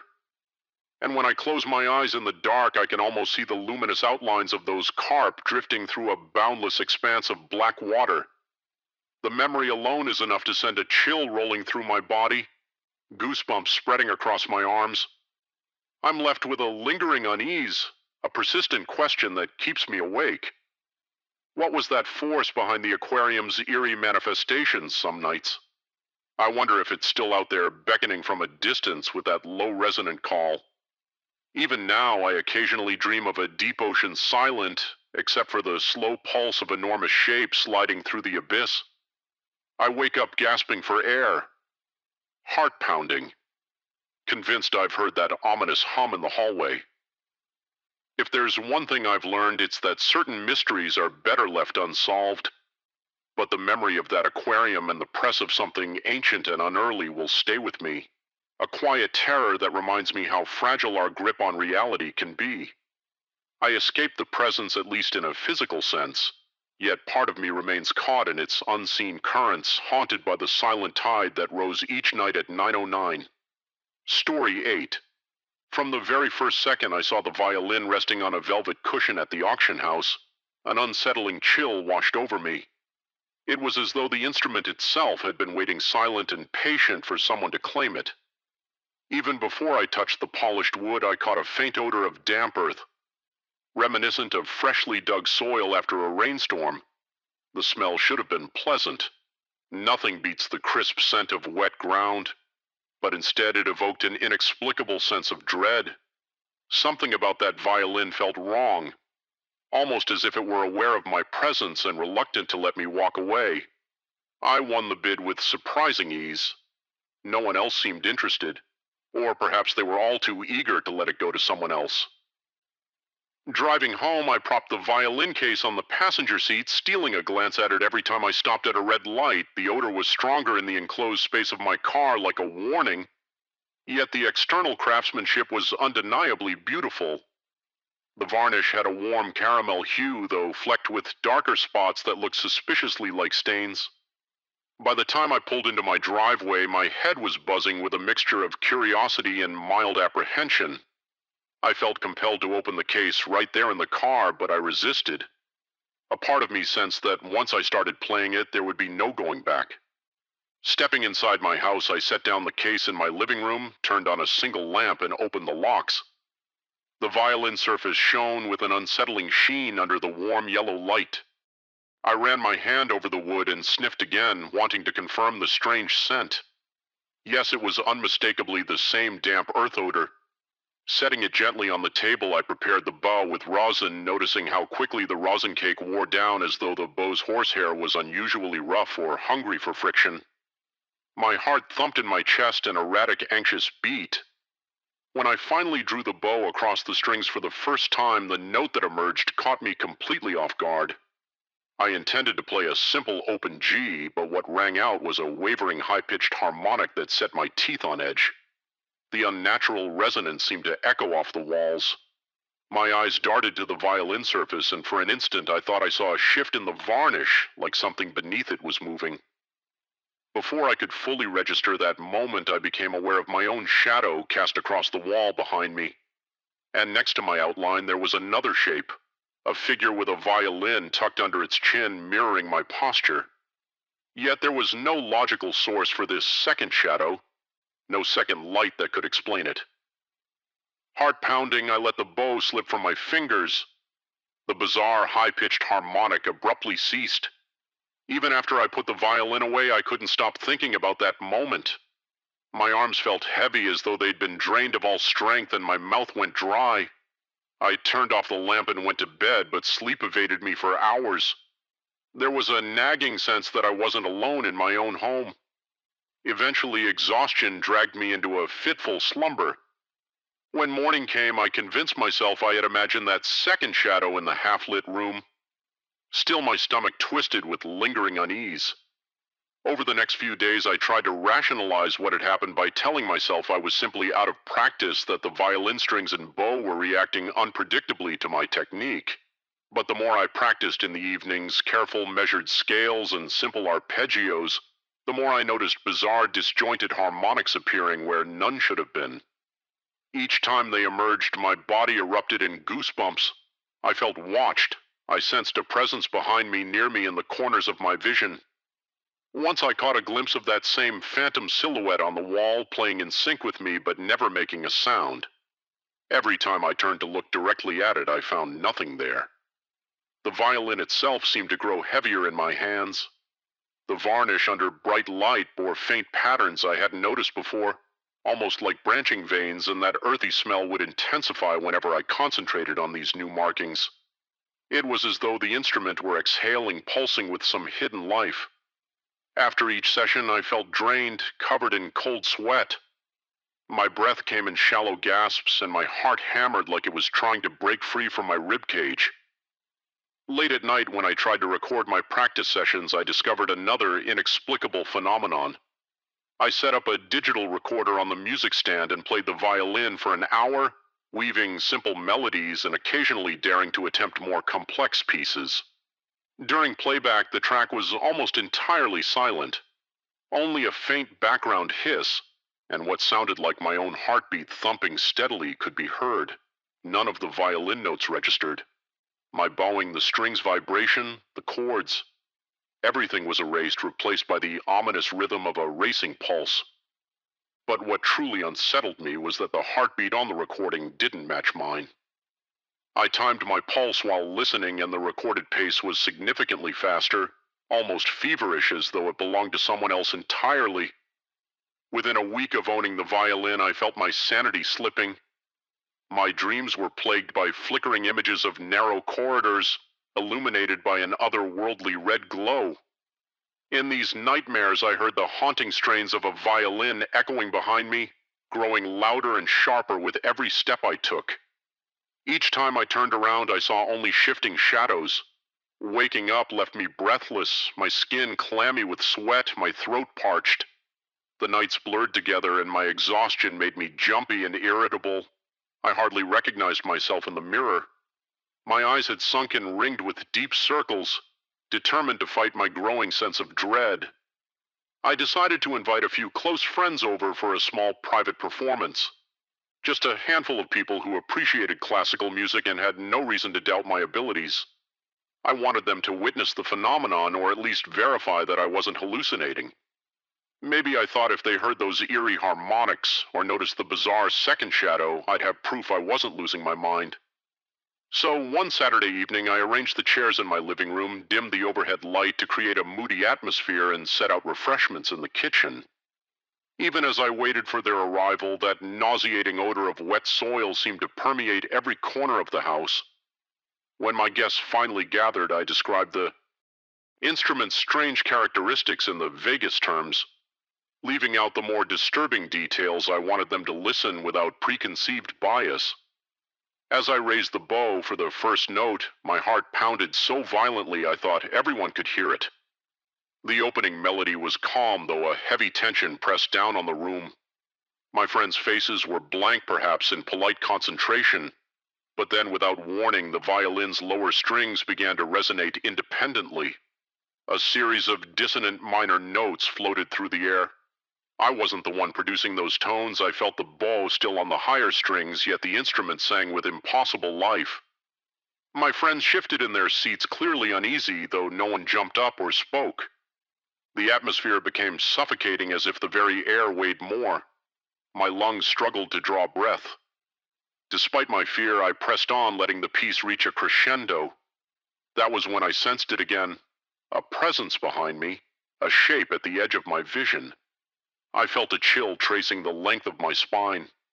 My bow hand started to tremble, forcing me to stop abruptly. My guests simply stared, speechless. A moment later, I set the violin down and thanked them for attending. Struggling to keep my voice steady, I noticed how pale they looked, like people who had just witnessed something they couldn't put into words. That night, one by one, they shared with me through phone calls and tour messages the same horrifying dream. A narrow corridor lit by a dim red glow, the sound of a violin echoing from behind. They all reported that it felt as though something was reaching out from the darkness, trying to touch their shoulders. Each of my friends woke up drenched in sweat. One friend confided that she felt a distinct impression of breath against her ear in the dream. None of them could pinpoint the source of the red light or the location of the corridor, but they were unanimous about the terror it invoked. Their voices, some trembling, others hushed, conveyed they believed something unearthly had happened in my living room. None of them wanted to mention it again. I barely slept that night, haunted by the knowledge that what was happening to me was spreading to those I cared about. When I finally dozed off in the early hours of the morning, I woke with a violent jolt. My pillow felt gritty against my cheek. Switching on the bedside lamp revealed streaks of rosin coating the pillow's fabric. At first, I assumed I had forgotten to wash the rosin from my hands, but as I looked closer, I saw it formed a distinct fingerprint larger than my own, etched in white powdery residue. Panic seized me, my pulse hammered in my ears.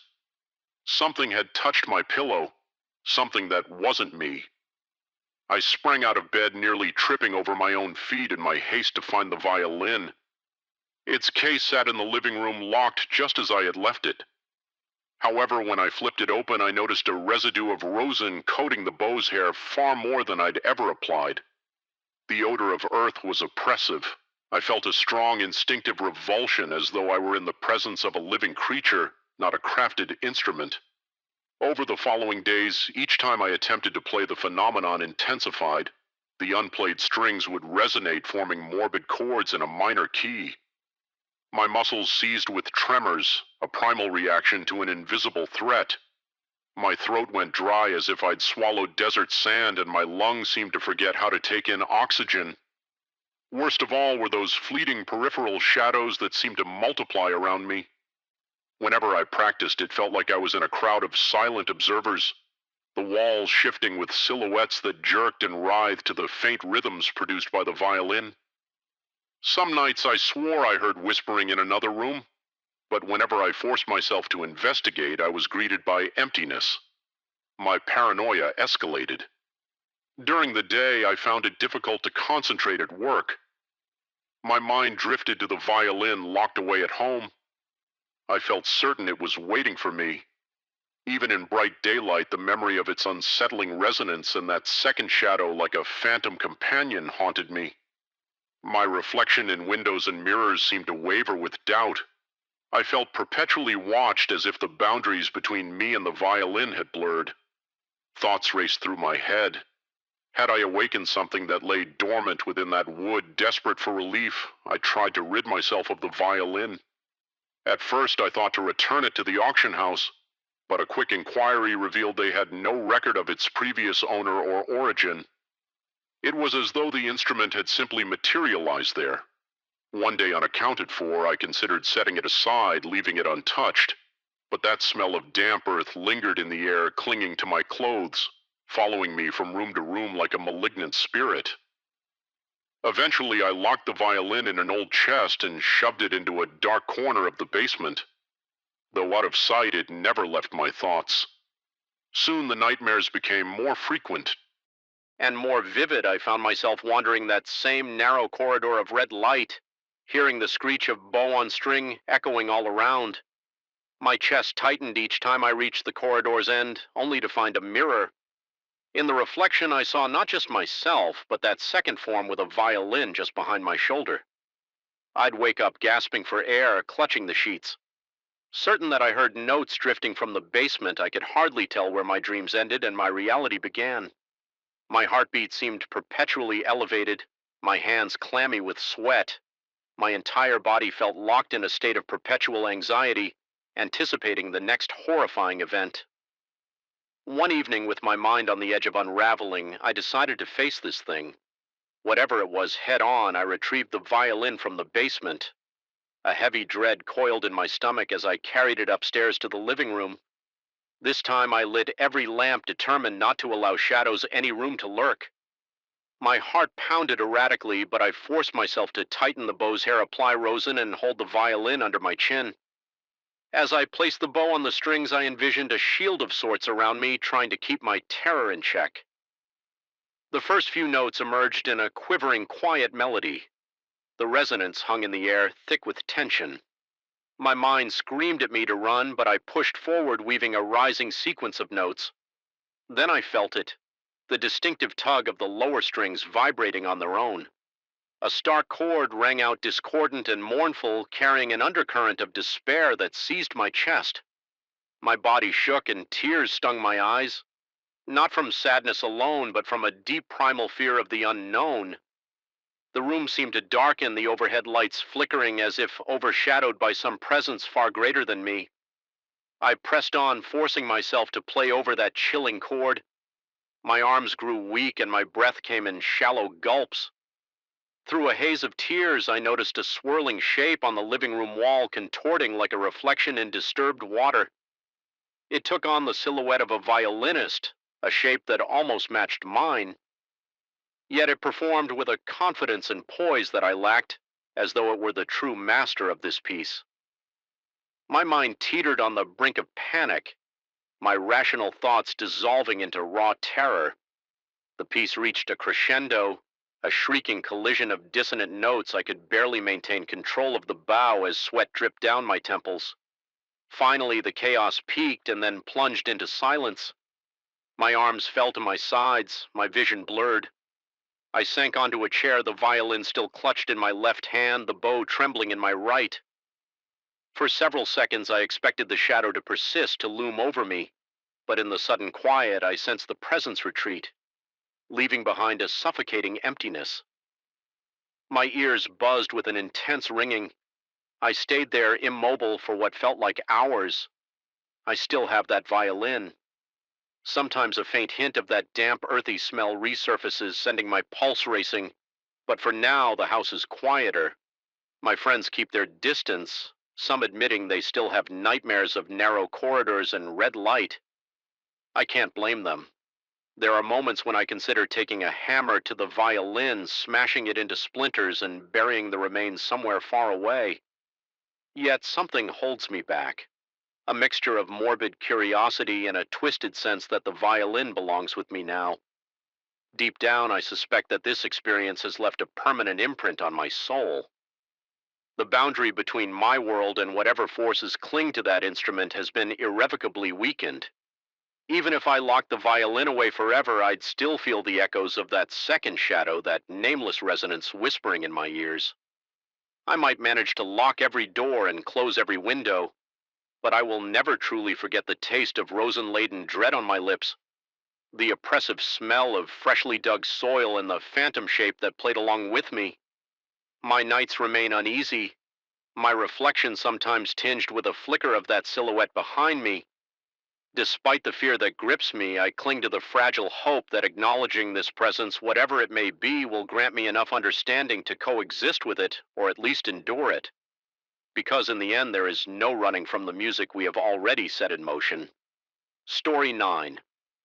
The first time I heard the larv sing, I was standing alone in my apartment.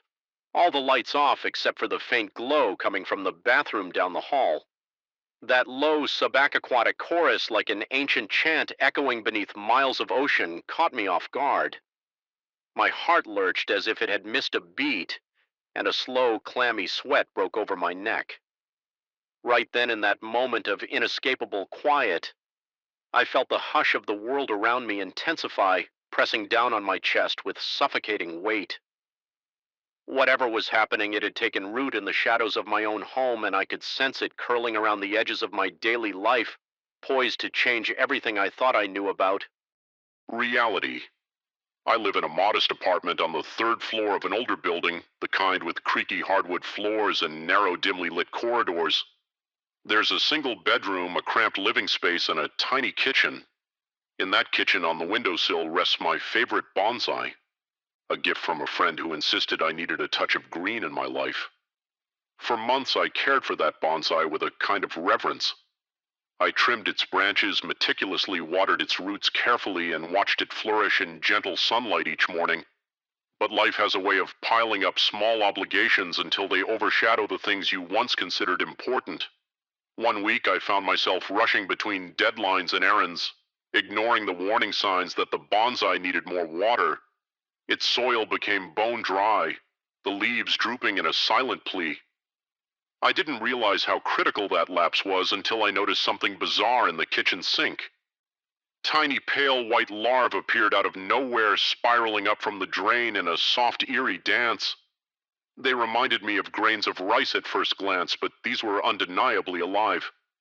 Their bodies were soft and segmented, and as they rose in a slow helix, I heard the faintest resonance, a distant hum that tickled the back of my ears. It was delicate, almost like coral polyp, singing from the depths of a submarine chasm. I froze, uncertain if I was hallucinating from fatigue. My mouth went dry and a surge of cold dread spread from my spine to my fingertips. Instinct guided me to water the bonsai. I had no conscious explanation why. Perhaps in my panicked state I recalled how crucial it was to keep that tree alive. Or maybe the presence of those larvae triggered some primal response. I poured exactly 3 drops onto the parched soil. In an instant I heard a moist, slithering sound. My eyes flicked back to the sink and I watched astonished as the larvae receded into the drain. It was like they'd been sucked back by an invisible force. Even the ghostly chorus faded, leaving my kitchen in thick silence once again. Although I wanted to believe I'd imagined it all, I felt an almost magnetic curiosity. So I collected one of the larvae before it disappeared completely. It wriggled in a glass jar, a specimen I was determined to examine. The moment its segmented body touched the glass, the jar chilled under my fingertips. I had to set it down because a thin sheen of frost began to form on the inside. Then I noticed something even stranger. Tiny buds like minuscule leaves started to sprout along the larva's rings. Over the next few minutes, those green bits grew until they resembled the branches of a miniature tree. My pulse hammered so hard in my ears that it nearly drowned out my own breathing. I remember stepping away, leaving the jar sealed on the counter. A trembling numbness overtook me. My mind whirled with questions I couldn't answer. Was this creature parasitic? Did it come from outside, or was it a product of my apartment's plumbing? My senses were on high alert, every hair on my body upright as though the air itself crackled with an electric charge. The only rational thing I could do was stand in a corner of my kitchen, heart pounding like a frantic drum, and wait to see if something else happened. That night I jerked awake around 3 a.m. A fleeting sense of dread pinned me to my bed. My throat felt parched and my back damp with cold sweat. Something wasn't right. I heard a faint rhythmic pulsation as if the walls themselves had acquired a heartbeat. My chest felt tight and every nerve in my body screamed for me not to move. Yet curiosity, or maybe a terrible compulsion, forced me to push off the covers and approach the living room. Under the faint bluish glow of a street lamp leaking in through the window, I saw the bonsai. Its branches, usually neat and compact, were now bristling with pale cocoons. These cocoons hung like swollen fruit, their surfaces translucent and veined, each throbbing in sync with that maddening pulse. As I crept closer, I heard a whisper at the edge of my mind. It was as though multiple voices spoke just beyond the frequency of human hearing. My pulse quickened, and my breathing became shallow. The raw terror in my chest felt almost suffocating. With trembling fingers, I reached out to touch one of the cocoons, and the voices crystallized into words. They warned me if I translated the half-mumbled Portuguese, I caught something akin to, "Cultivate us and we feed your calm." My spine tingled as though a cold breeze had rushed through the room. I withdrew my hand, stumbling backward. In that instant, the cocoons quivered, and for a moment I feared they might hatch or burst open. My mind flooded with horrifying images of more larvae scattering across my floor, but nothing emerged. The throbbing simply continued, a grim reminder that something impossible had taken root in my home. Sleep was out of the question for the rest of the night. I paced the floor, trying to steady my thoughts. Outside, the street remained silent, the occasional distant car, providing meager comfort that the world had not entirely dissolved into madness. Yet I couldn't shake the feeling that I was being watched from within my own space. The following morning, bright sunlight spilled across my living room, dispelling some of the gloom but not my unease. With adrenaline still coursing through my veins, I decided to water the bonsai carefully. I didn't know what would happen if I neglected this bizarre new ecosystem forming in my apartment, but the fear of letting it fester without care felt worse. Somehow I poured the usual 3 drops of water onto the soil, noticing how the cocoons absorbed the moisture. Their pulsating slowed, transforming into a more gentle ebb and flow like a slumbering heartbeat. The stench of my own sweat clung to me, and I wiped my brow in an attempt to compose myself. As days passed, life outside my apartment became a hazy backdrop to the real drama unfolding around the bonsai. I tried to keep my routine, showering, working, tidying up, but everything felt uncomfortably surreal. If I delayed watering even by an hour, the cocoons would develop fine cracks. Through those cracks seeped an acrid scent that made my stomach turn. The odor was pungent, almost like rotting citrus, and it had an immediate effect on my surroundings. The wooden bookshelf in the corner sprouted a vivid green moss. Wherever the smell touched, I would scrub the moss away, only to see it regrow whenever I let the watering schedule slip. My heart would race each time, hands shaking with anxious guilt, as though the very act of failing to nurture these cocoons brought about a twisted punishment. To keep my own sanity, I tried to tell myself there must be a logical explanation. Some mutated fungus or a bizarre parasitic insect had invaded my plumbing. Perhaps the spores had combined with the bonsai soil in some rare toxic synergy. Part of me wanted to call an exterminator or some kind of specialist, but a stronger stranger compulsion stopped me. Something about those whispered words, "Cultivate us and we feed your calm," lodged itself in my brain. When I watered the bonsai consistently, a palpable tranquility settled over me. However unnerving the overall situation remained. One evening, the water in my apartment turned a cloudy gray, fizzing slightly as it gushed from the faucet. The hissing reminded me of static on an old television. I felt an irrational jolt of terror. My own sink had become an unpredictable gateway for these larvae. Was the water itself corrupted my breath, caught in my throat, and I could almost hear blood hammering in my temples. Not knowing what else to do, I filled a small container with the murky water and dripped the required 3 drops onto the bonsai. Immediately, the cocoons vibrated, and that familiar underwater chorus filled my ears, muffled yet insistent.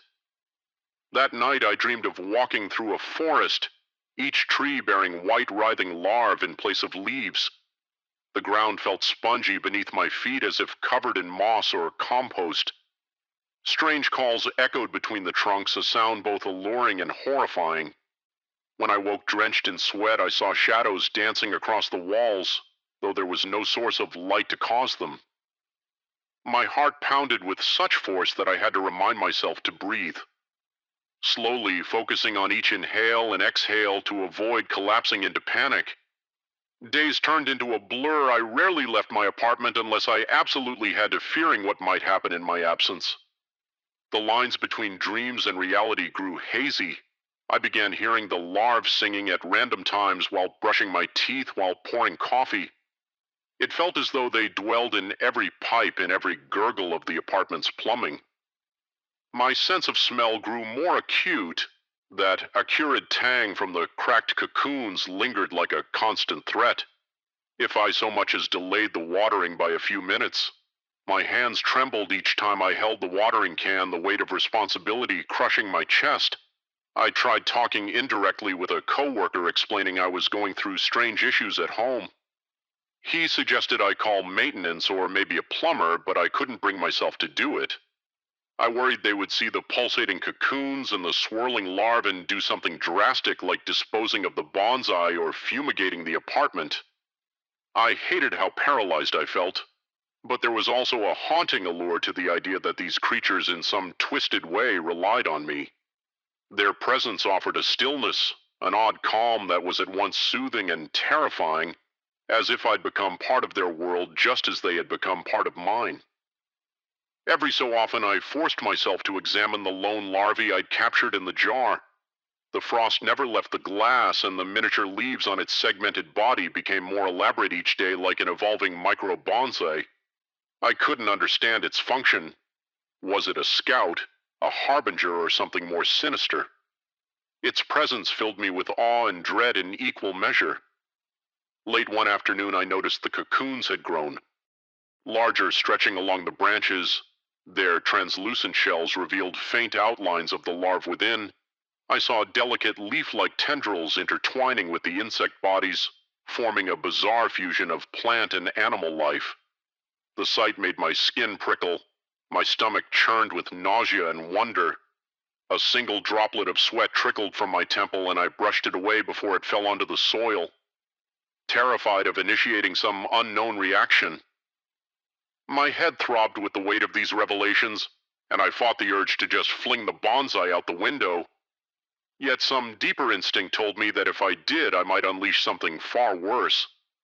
That evening, an unsettling quiet enveloped the apartment.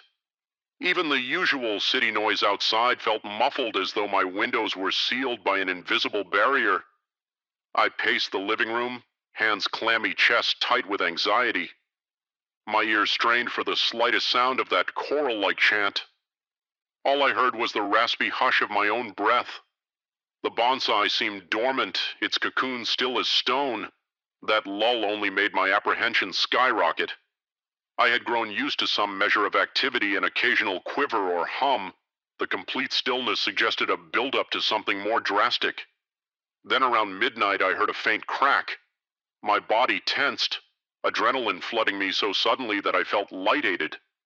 I rushed to the bonsai expecting the worst. A single cocoon had begun to split open, a thin fracture glowing faintly with a phosphorescent green hue.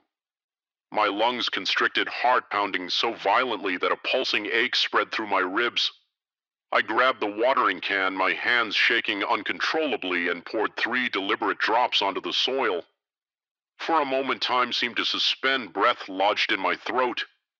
Then slowly the crack in the cocoon sealed itself, the glow dimming until the surface looked intact again. In the dead silence that followed, I had a horrifying realization. If I ever truly neglected these creatures, the consequences could be catastrophic. The glimpses of moss devouring my bookshelf, the creeping transformation of my sink water, the infinite voices chanting in the background, all these signs pointed to something bigger than I could fathom. The cocoons were a gateway to an inexplicable phenomenon that fused life forms in unnatural ways. I spent that night half awake, half dreaming. Certain I heard soft scratching in the walls like roots and limbs seeking entry into every corner of my world. By morning I recognized a change in my own demeanor. I was no longer just a man disturbed by strange occurrences in his home. I was a caretaker of something both horrifying and mesmerizing, locked into a pact I couldn't break without risking an even darker unknown. As the sun rose, I found myself standing at the windowsill looking down at the silent street below.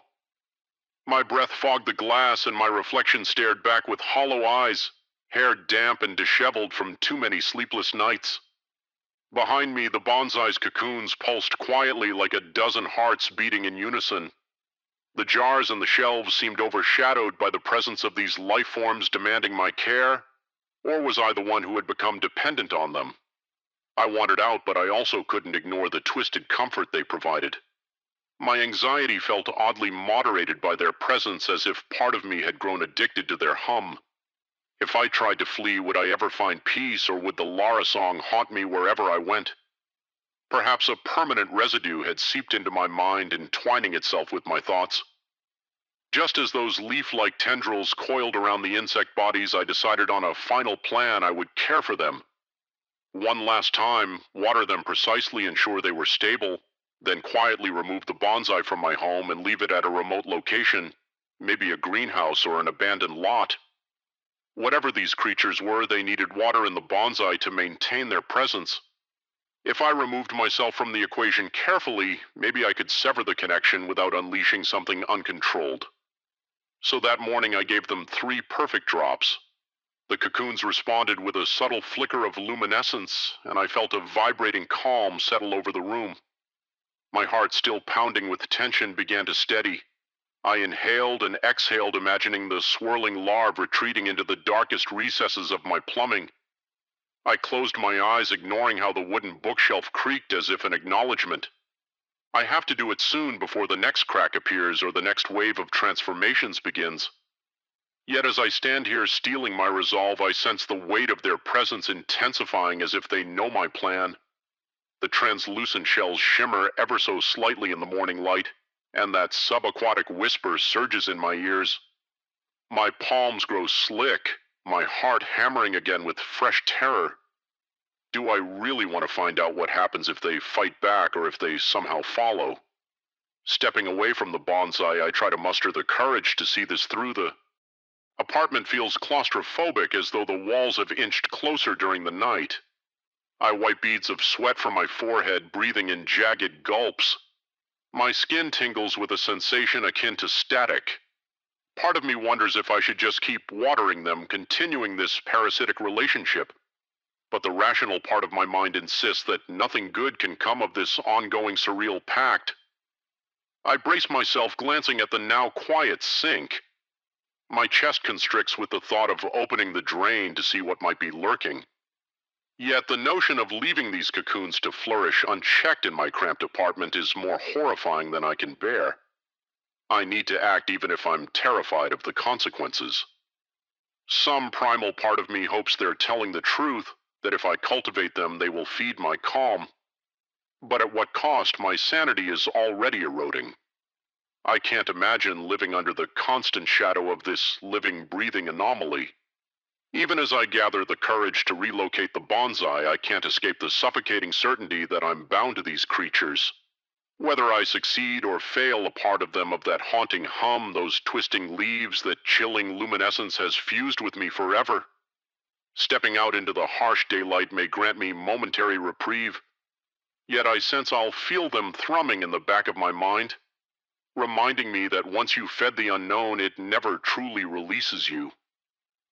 That's the final thought, echoing in my head as I prepare to move the bonsai, an uneasy blend of determination and dread.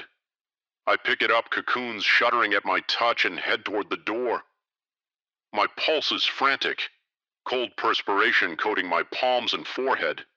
Each step amplifies the sense of being watched by something both inside and outside my own skin. I'm not certain if I'll find freedom or only a deeper form of entanglement, but I can't stand idle any longer. As I reach for the door knob, I feel the pulsing intensify beneath my fingertips like a warning or an entreaty. My breath hitches, and for a split second I consider turning back, abiding by this strange partnership forever. But I force my hand forward and open the door. No matter what lies beyond this threshold deliverance or some twisted continuation, I know my life will never be the same. And the most harrowing truth of all is that even if I escape, the echo of that choral chorus will remain lodged in my consciousness. Its haunting melody a permanent reminder of the day I neglected to water my bonsai and invited something utterly inexplicable into my home. Story 10, I first sensed that something was wrong in my study. On a stormy, sunless afternoon, rain rattled the windows while an unnervingly still air filled the house. A sort of electric thickness weighed on my skin as though any movement might tear open the atmosphere and release something I couldn't name. It was there in that claustrophobic hush that I felt the old wheelchair in the corner pulling at my attention, its worn metal frame faintly reflecting the dim desk lamp I had inherited it some months ago from a distant relative. But its origin mattered little to me at the time. What mattered was how it chose to appear.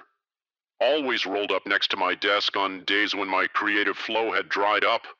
It was like a silent spectator waiting for me to sit and perform. The sense of unease I felt was immediate, as if the chair itself exuded a presence that seemed to breathe and watch. I remember how it started with small disking details. When I settled into the wheelchair to try and write, the wheels would squeak in a pattern that resembled broken whispers in my left ear. The squeaking soon morphed into actual words that no one else could possibly hear, forming entire sentences that sketched out brilliant storylines in my mind. At first, I embraced those whispered ideas, typing feverishly while that ghostly voice dictated plot after plot. It felt like a dark muse, an eerie but effective source of creativity, fueling my writing beyond my usual capacity. The voice was persuasive, like a trickle of cold inspiration that slid under my scalp and coaxed out my best ideas. I was fascinated and repulsed by it in equal measure. Despite the uneasy edge to this new inspiration, I couldn't deny how productive it made me. My heartbeat would pound at a frantic rhythm whenever I paused, partly out of excitement, but mostly from fear. The few times I let my fingers stop typing, the wheelchair would freeze in place and I'd feel a horrifying chill around my shoulders. It was as if an invisible grip, colder than winter breath on skin, pressed down on me, warning me to keep writing. Some nights I'd continue long past midnight, simply because I dreaded what would happen if I disappointed that unseen presence. My breathing would grow ragged sweat, building on my forehead, and I'd catch myself trembling while the text on my screen blurred under my own frantic gaze. But everything took a darker turn on the latest night of my creative block. Unable to conjure a single word on my own, I lowered myself onto the wheelchair with reluctant desperation. The squeak of its wheels started as usual, then the tone changed into a timid higher pitch that made the hair on the back of my neck rise. It asked me quite clearly to push it out into the hall. Shocked at this new request, I refused outright, my mouth going dry as soon as I heard that feeble-sounding voice. A sudden tension gathered behind my eyes, as if my own mind struggled to interpret the words to separate them from hallucination. My heart thundered in my chest and my pulse echoed in my ears. No sooner had I voiced my refusal than the wheelchair seemed to tilt of its own accord. Without me guiding it, it swiveled with a jarring 180-degree turn, dragging my body along with it. My palms licked with sweat as I fought to regain control of the wheels, but something stronger than me propelled the chair away from my desk and into the corridor. The overhead light flickered, then died, plunging the hallway into darkness. The only illumination came from the corner lamp in the living room behind me, casting a faint glow that made the shadows in front of me look like living shapes shifting across the walls. As I was pulled further into the corridor, a pungent smoky odor began to permeate the air. A sudden crunch under the wheels drew my panicked gaze downward. The hardwood floor, once spotless, was now covered with ghostly tire tracks and a fine layer of black soot. My breath turned to shallow gasps when I noticed the pattern. The tracks formed a long spiral leading toward a door I had never noticed before. I knew every inch of this house, or so I had believed. But there it was, a heavy door at the far end of the corridor sealed with a rusted bolt. My limbs felt numb, blood rushing through my ears as if my body were on the verge of collapse. I stared at the door in disbelief. The official blueprints for the house included no such entry to a basement or storage room. Yet that door looked old and worn, as though it had been part of the house for decades. The handle was tarnished brass, and the edges of the wooden frame showed signs of age. My mind reeled each breath, feeling like a struggle in the stale corridor air. Despite my growing panic, the wheelchair pressed onward, its wheels rolling steadily toward that locked portal. Any effort to brake only ended in that same frigid grip on my shoulders, as if to scold me for resisting. My entire body was trembling by the time I reached the door. I could feel the thud of my heart pounding in my temples, and a film of cold sweat coated my arms. A strange rasping emanated from behind the door, like the hushed movement of air through a narrow space. That sound, coupled with the oppressive quiet around me, sparked an intense wave of paranoia. My vision swam as I stared at the door. My rational mind insisted this was just an inexplicable phenomenon, perhaps a dream or a product of stress-induced delirium. But the adrenaline surging through my veins convinced me that something more tangible was happening, something that would force me to question everything I believed about this house, about my own imagination. I tried to stand up from the wheelchair, desperate to end its control over me. But as soon as I rose halfway, I lost all feeling in my legs for a few seconds, the numbness spreading like frostbite. My knees buckled and I collapsed back into the seat. In the darkness, the silence seemed thick, as though it was pressing down on my eardrums. The handle of the door glinted faintly. A monstrous curiosity battled with my fear. I wanted nothing more than to run back to my desk, lock myself away, and pretend none of this existed. Yet the part of me that had always courted the unknown in pursuit of new stories felt drawn to that door, however horrifying.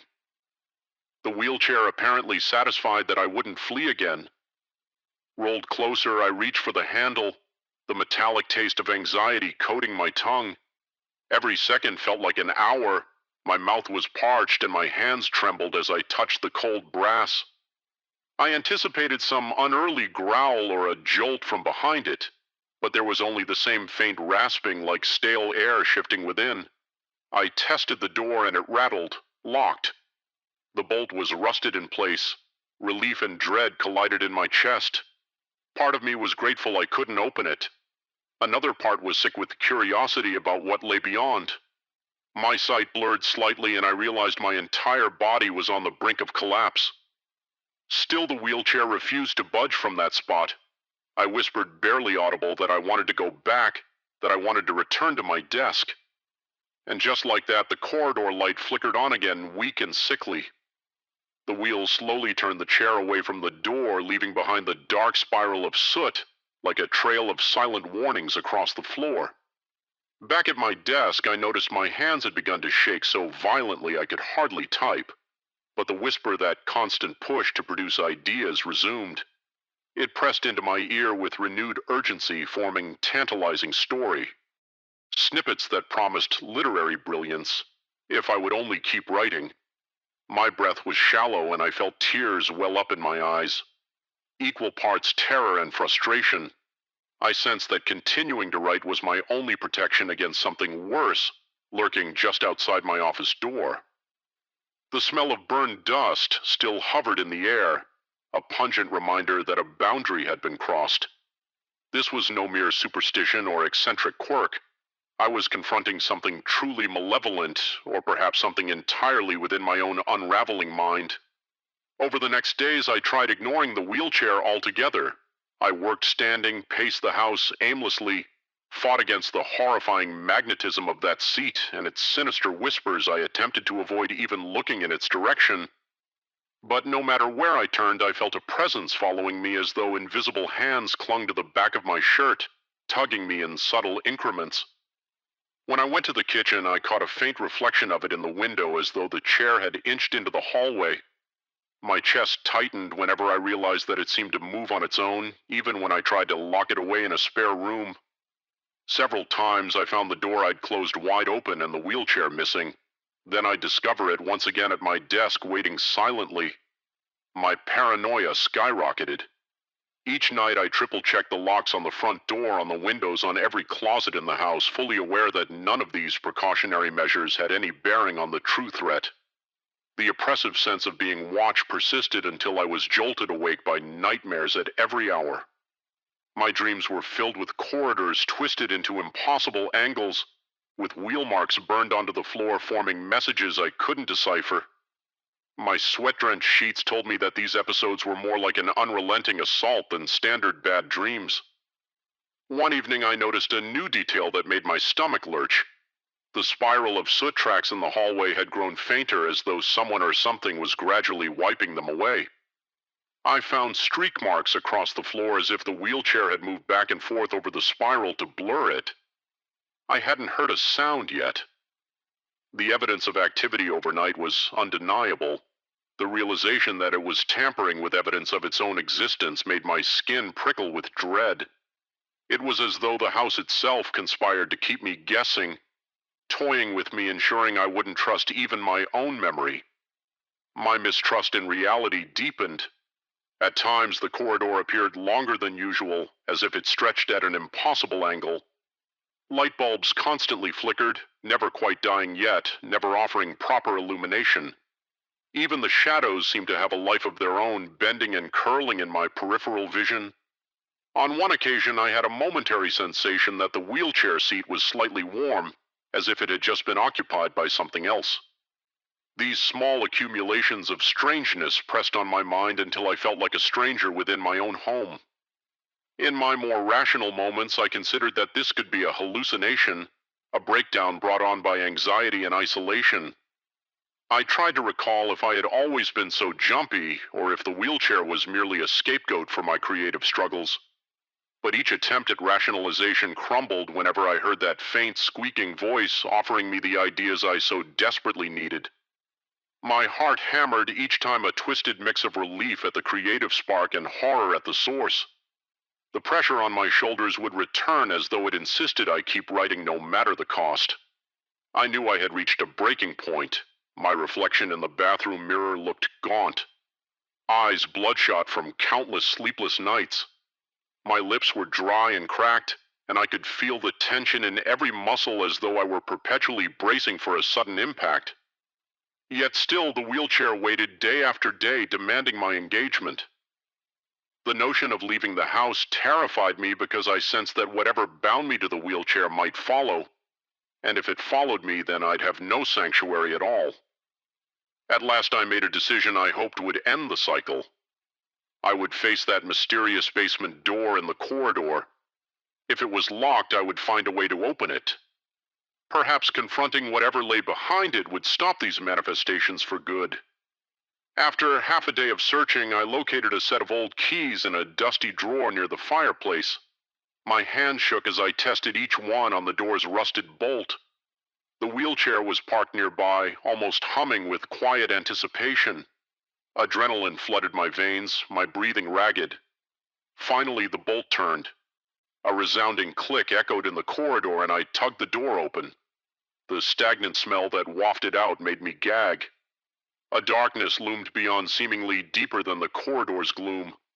I pulled the chain of a single overhead bulb, revealing worn stairs that descended at a steep angle. My heart thudded violently, and a bead of cold sweat slid down my forehead. The wheelchair rolled a tiny bit closer behind me, as if it too was peering into that hidden space. My instincts screamed for me to slam the door shut, but curiosity prodded me onward. Step by trembling step, I descended. The light from above barely cut into the darkness, so I relied on a flashlight that flickered uncertainly in my clammy hand. The walls below were lined with dusty shelves, some empty, some holding items I could barely make out through the haze of cobwebs. The air felt denser, and it pressed against me with an almost physical weight. Then I heard it, a faint rattling akin to a scuttling presence just out of sight. A surge of ice-cold dread coursed through my entire body, but I forced myself to keep going. With every step, the pressure around me intensified, as though the walls themselves contracted. My breathing turned into shallow gasps. My flashlight beam started shaking uncontrollably. illuminating fleeting shapes that might have been boxes or lumps of cloth. Suddenly, I felt the wheelchair at my back. It had come down the steps on its own silently as though gliding across the stone. My shoulders tensed under that frigid sensation again. Fear nearly paralyzed me, but I managed to shift my focus from the unknown shapes in the basement to the immediate threat behind me. I stared at the seat, the frayed edges of its upholstery. It seemed almost alive, looming closer in the narrow space. My head spun. A wave of nausea gripped me, but I held firm. I wanted to end this, whatever it was, before it drove me beyond the brink of my sanity. My flashlight flickered again, and for an instant, all light vanished. In that pure blackness, I felt the wheelchair press against my legs. I heard that squeak, the faint echo of the same voice I'd heard before, now oddly pleading as if wanting me to yield. My heart thundered so violently I thought it would burst. Then, in a moment of desperation and defiance, I lurched forward, nearly tumbling over the last few steps, and found a decrepit door at the far end of the basement. It was half rotted, as though waiting for someone to discover and break it. With a single trembling kick, it gave way. The smell of fresh, cool air rushed in, and I realized there was an exit leading outside. My chest heaved with relief and panic in equal measure. Turning back, I saw the wheelchair perched at the foot of the stairs. It seemed uncertain, as if its hold on me extended only so far. I seized my chance, rushing out through that hidden exit. My feet sank into damp earth, and I stumbled into the open night. My body shuddered with adrenaline as I finally put distance between myself and that unholy contraption. For a few minutes, I just stood there, gulping in the cold air. I half expected the wheelchair to roll up behind me to chase me under the moonlight, but it did not follow. It remained at the threshold wheels, casting a strange silhouette in the flickering light from the basement bulb. I retreated around the house, eventually finding my way to the front door, still locked, and re-entered through another set of keys. My entire body ached as though I had wrestled with something monstrous. But for the first time since the wheelchair appeared, I felt that I had somehow broken part of its power. That night, I locked every door leading to the corridor and slid the largest furniture I could find in front of them. Then I collapsed onto the couch, still trembling but no longer paralyzed by dread. In the following days, the wheelchair seemed distant. It never reappeared at my desk. The corridor door to the hidden basement refused to open again. Despite my repeated attempts, even the spiral of soot marks faded until only faint smudges remained. My paranoia lingered, a relentless murmur in the back of my thoughts, but the suffocating oppression gradually loosened its grip. At times, I caught myself glancing over my shoulder, expecting to see that old frame rolling up behind me, yet I never did. The house, while not entirely comfortable, returned to a sullen quiet. I can't say the experience left me relieved. I still shiver, recalling the hush that fell on those corridors, the frigid force on my shoulders whenever I hesitated, and the smoky footprint trail that had guided me toward a hidden place that shouldn't exist. Every time I close my eyes, I see the wheelchair waiting, whispering its seductive ideas. Sometimes I even miss the creative surge it offered, twisted as it was, but I know I can't let it draw me back in. The memory of that endless whisper in the dark basement is enough to make my heartbeat spike with raw panic. I survived that night, but the lingering sense of having brushed against something far beyond my understanding hasn't gone away. My reflection in the mirror looks changed. No visible scars, no outward mark. Yet I feel a permanent tension etched into my features. Every so often I hear a faint squeak in the house. My pulse accelerates and cold sweat forms at my temples. No matter what I'm doing, but each time I go to investigate, there's nothing there. No phantom wheelchair, no unknown door, just the suffocating possibility that it all might reappear if my creative well ever runs dry again. That's the most unsettling truth of all. I'm never sure if it was a haunting force or a haunting piece of my own mind. And every night before I turn off the lights, I have to shake off the feeling that something lurks just beyond my line of sight, waiting for the right moment to seize control again. The tension may have eased, but the dread remains lingering in every shadow and every echoing corridor of my home, and maybe also within the uncharted corridors of my mind. Story 11. I knew something was off.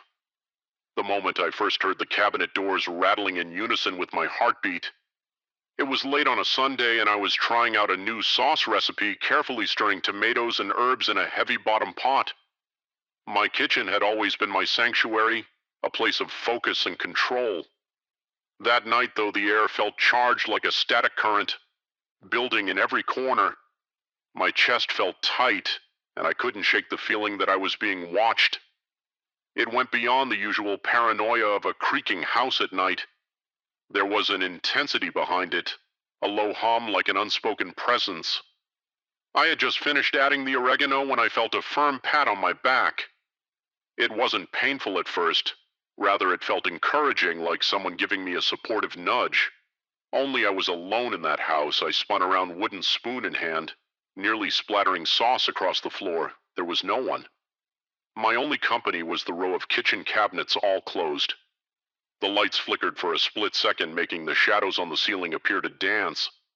My hands were shaking and my breathing caught in my throat. I inhaled slowly, telling myself it was just my imagination. Maybe the day had been too stressful, or the heat from the stove was playing tricks on my senses. But that was the night the ritual began. I started cooking each Sunday. Not out of mere habit, but because I felt compelled if I nailed the recipe. If the sauce consistency was perfect, I would feel that pat on my back again, firm yet strangely comforting. It reminded me of the way a mentor might acknowledge a job well done, except it came from thin air and carried with it a brief wave of warmth, as though someone had pressed a heated palm against my spine. When I found my sauce lacking in flavor or texture, the kitchen rebelled. Cabinet doors slammed sometimes one after the other, like a wave of dissatisfaction traveling around the room. It was a feedback loop I couldn't fully understand, a disturbing dance of approval or condemnation. The first time it happened, I ran from the kitchen and nearly tumbled down the hallway in my rush to escape. The slamming doors followed me, each dull thud vibrating through the walls. I locked myself in my bedroom, heart pounding so hard I thought it would leap from my chest. My mouth tasted metallic, my skin covered in clammy perspiration. I tried to reassure myself that I was overreacting. Maybe there was some bizarre shift in air pressure or an alignment issue with the hinges. Rational explanations felt safer than the alternative. But deep down, I knew it was something else. Something that watched me, judged me, demanded perfection in the form of a well-seasoned meal. As the weeks went on, I tried ignoring the phenomenon, but each Sunday when I approached my stove, that energy in the air intensified. The first pat on the back when I got the sauce right actually made me smile. Despite my dread, I craved the sense of triumph, the idea that I had done something exactly as I was meant to. Then inevitably I'd slip up, maybe overcook the onions or let the sauce burn a little, and the doors would rattle in a descending rhythm, each slam quieter than the last, as if showing measured disappointment. Sometimes it wasn't just the doors. Utensils would shift in drawers, their rattling clang filling the air with a metallic echo that sent chills through my spine. The tension in my stomach knotted so tightly that I often felt I might throw up from anxiety alone. One night I committed the gravest sin I'd made so far. I dumped too much salt into the pot I had measured incorrectly while wiping sweat from my brow, trying to steady the jitters in my hands. The realization hit me the moment I tasted the sauce. It was vile, an unredeemable ocean of salt. I felt a cold wave of dread wash over me, dread that snaked up my back and turned my limbs to lead. As if reading my thoughts, the cabinet doors didn't just slam this time. They rotated on their hinges, flipping 180 degrees with a squeal of twisted metal. I reeled back, eyes wide, heart hammering. Symbols of some sort, charred into the wood, appeared on the backs of those doors, twisting shapes. Lines intersecting in impossible patterns, all blackened as though scorched by a brand I could barely breathe. My throat felt thick, my skin tingling with an icy sweat. Desperate to neutralize the mounting terror, I yanked the pot off the stove and rushed to the sink, intending to dump its contents. But the sauce inside hissed and bubbled too thick, refusing to flow. The stench stung my nostrils, made my eyes water. A harsh clang drew my gaze to the pot where I found my wooden spoon half submerged. The handle darkened as if burned, and then I saw it. A single fingerprint, large and distinct, pressed into the wooden handle. It wasn't mine. It looked deeper. Set, the whorls etched into the grain like a brand. I didn't know what else to do, so I threw the entire pot into the trash outside. The cold night air hit me like a slap, but it offered no solace. Adrenaline coursed through my veins, leaving me jumpy at every rustle of wind or a distant car passing on the road. My palms were slick with sweat, my breath coming in ragged gasps. I felt like a trespasser in my own home, pinned under the weight of some invisible gaze. When I came back inside, I expected to find the kitchen in chaos. Instead, everything looked eerily normal. The cabinet doors hung straight, their outer surfaces unscathed, but I couldn't bring myself to check if the symbols were still there on the inside. For a few days I avoided cooking entirely. I lived on takeout reheating, leftovers in the microwave. Each time I passed the stove, I felt a flicker of resentment directed at me, as though the kitchen itself was offended by my refusal to engage with it. The air smelled stale and uninviting, like it was expecting me to do something. By the second week, hunger for a home-cooked meal and an odd compulsion to confront whatever was happening drove me back to the stove. My hands trembled as I reached for a saucepan and placed it on the burner. I turned on the flame, that old sense of dread creeping up my spine. I told myself I would be more precise, more careful, more obedient to whatever force demanded such perfection. That was when I started using a thermometer, measuring everything precisely. Temperature of the sauce, temperature of the meat, temperature of the air. If I felt it would help, I kept a strict record of times and methods, treating each meal like a delicate experiment. And whenever I got it right, that pat on my back would come a heavy, hot palm pressing encouragement into my muscles. I'd exhale shakily, relieved by the absence of anger, but each pat began to leave a mark. In the mornings, facing the mirror, I'd notice fresh bruises forming a handprint across my shoulder blades, the fingers wrapping around me in a disconcertingly familiar shape. I tried to convince myself it was from leaning awkwardly against the counter or straining my back, but the evidence was undeniable. These were finger bruises, distinct and accusatory. I began to wonder if something was sharing my body whenever I cooked, or if there was an external entity physically reaching through the veil of the mundane world to correct me. My dreams at night were filled with vivid images, shadows looming behind the stove, a disembodied hand stirring sauces, and faint whispers telling me to season more carefully. My heart would pound so loud in my ears that I'd jolt awake drenched in sweat. Sure, I was about to be ripped from my bed, but day would break, and my small kitchen would greet me with an uneasy calm. One evening I tried explaining some of this to an old friend over the phone. I spoke in hushed tones, describing the slamming doors, the strange markings. My friend's response was confusion and concern. He suggested that maybe I was overworked, stressed, or having night terrors. He said something like, "You might need a break or a good therapist." I didn't disagree, but even as I nodded at his words, I felt the floor vibrate beneath me, a subtle but clear sign that I should keep my mouth shut about what was happening here. I ended the call quickly, my heart thudding dully. The mental strain wore on me. I became irritable, paranoid. Simple household sounds, a faucet dripping the ice machine, clicking would set my nerves on edge. Every reflection in a pot or pan made me jump, fearing I'd see something behind me. I started hearing creaks in the walls at odd intervals, a rhythmic shift like a slow heartbeat. My chest would tighten, breathing uneven, my stomach lurching in anticipation of the next ominous sign. I began second-guessing every memory. Had I always been this anxious? Was I really hearing those noises, or was my mind spiraling? I'd rub my eyes, feeling them burn from sleepless nights, convinced that some part of me was unraveling under the constant pressure. No matter how hard I tried, I couldn't ignore the sense that I was being guided, molded into a better cook, yet at a severe cost. Every dish I prepared had to be flawless. I spent hours practicing techniques, reading cookbooks, watching tutorials. The cycle of tension and relief became an addiction. I would sweat profusely under the kitchen light brow, beaded with moisture muscles trembling from the strain of concentration.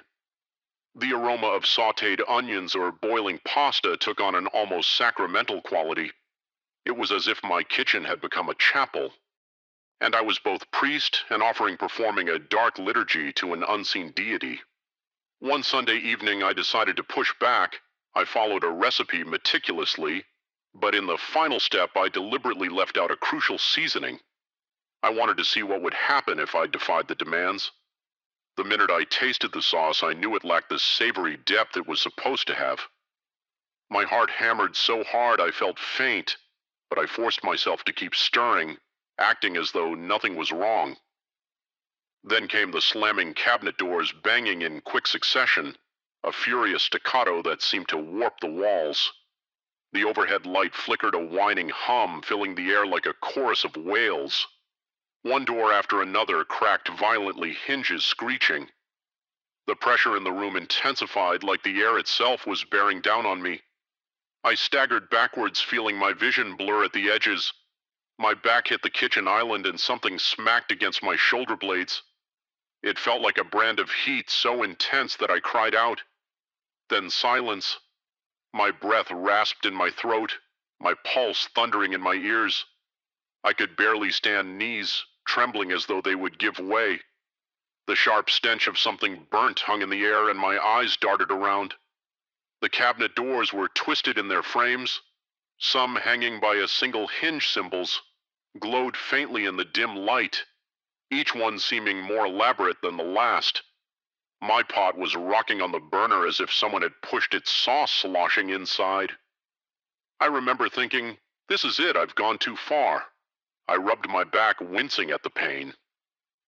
Later, when I checked in the mirror, I saw a raw red imprint of a hand etched into my skin, the tips of the fingers curling around me like they owned me. It was more than bruising. It felt scalded.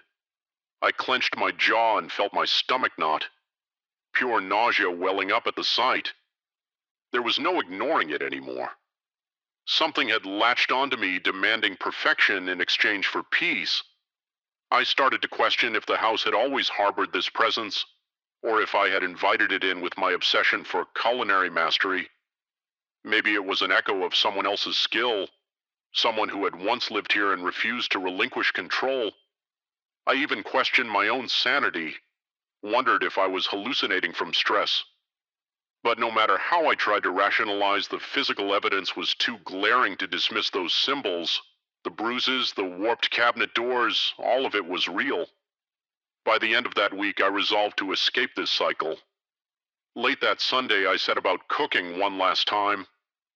My plan was to create the perfect dish so flawless that even this presence could not demand more. I wanted to see if it would grant me a reprieve or reveal itself fully. My heart pounded with every spice added. Every minute the sauce simmered.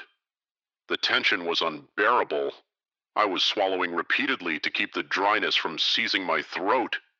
Sweat trickling down my temples, I tasted the sauce, carefully adjusting heat and spices until I felt it was utterly precise. The pat on my back came immediately, a slow, methodical pressure that made me shiver. But I finished the dish. Nonetheless, setting it onto a plate with trembling hands, I felt the presence hover behind me, a weight in the air that pressed down on my lungs. My shoulders tensed, the hair on my arms standing on end. Then the cabinet doors creaked open softly this time, as if in approval.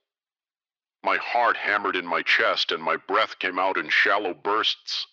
I could see the faint reflection of my own sweat-drenched face in the glossy surface of a nearby cupboard.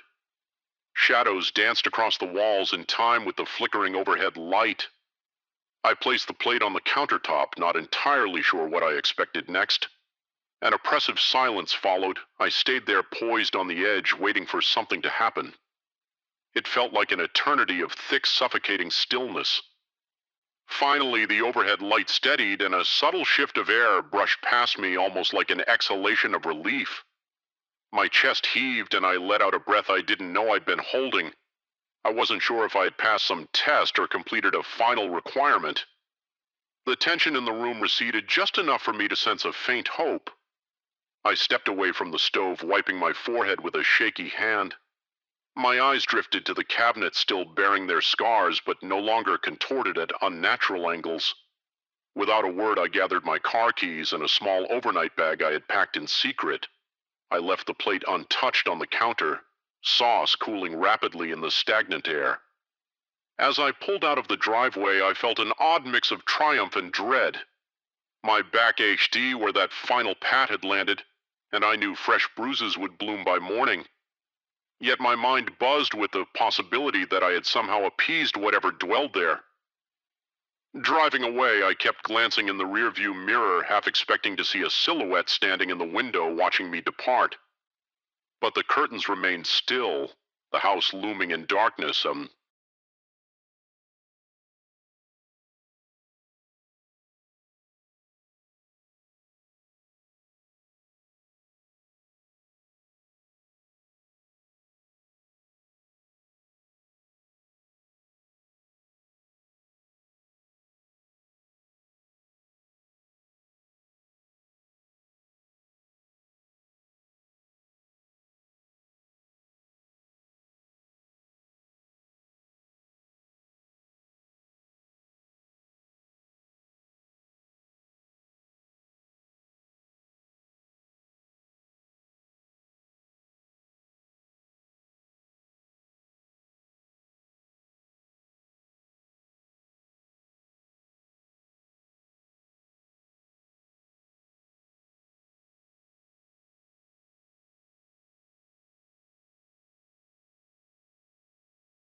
Appointment again because of schedules that got out of hand.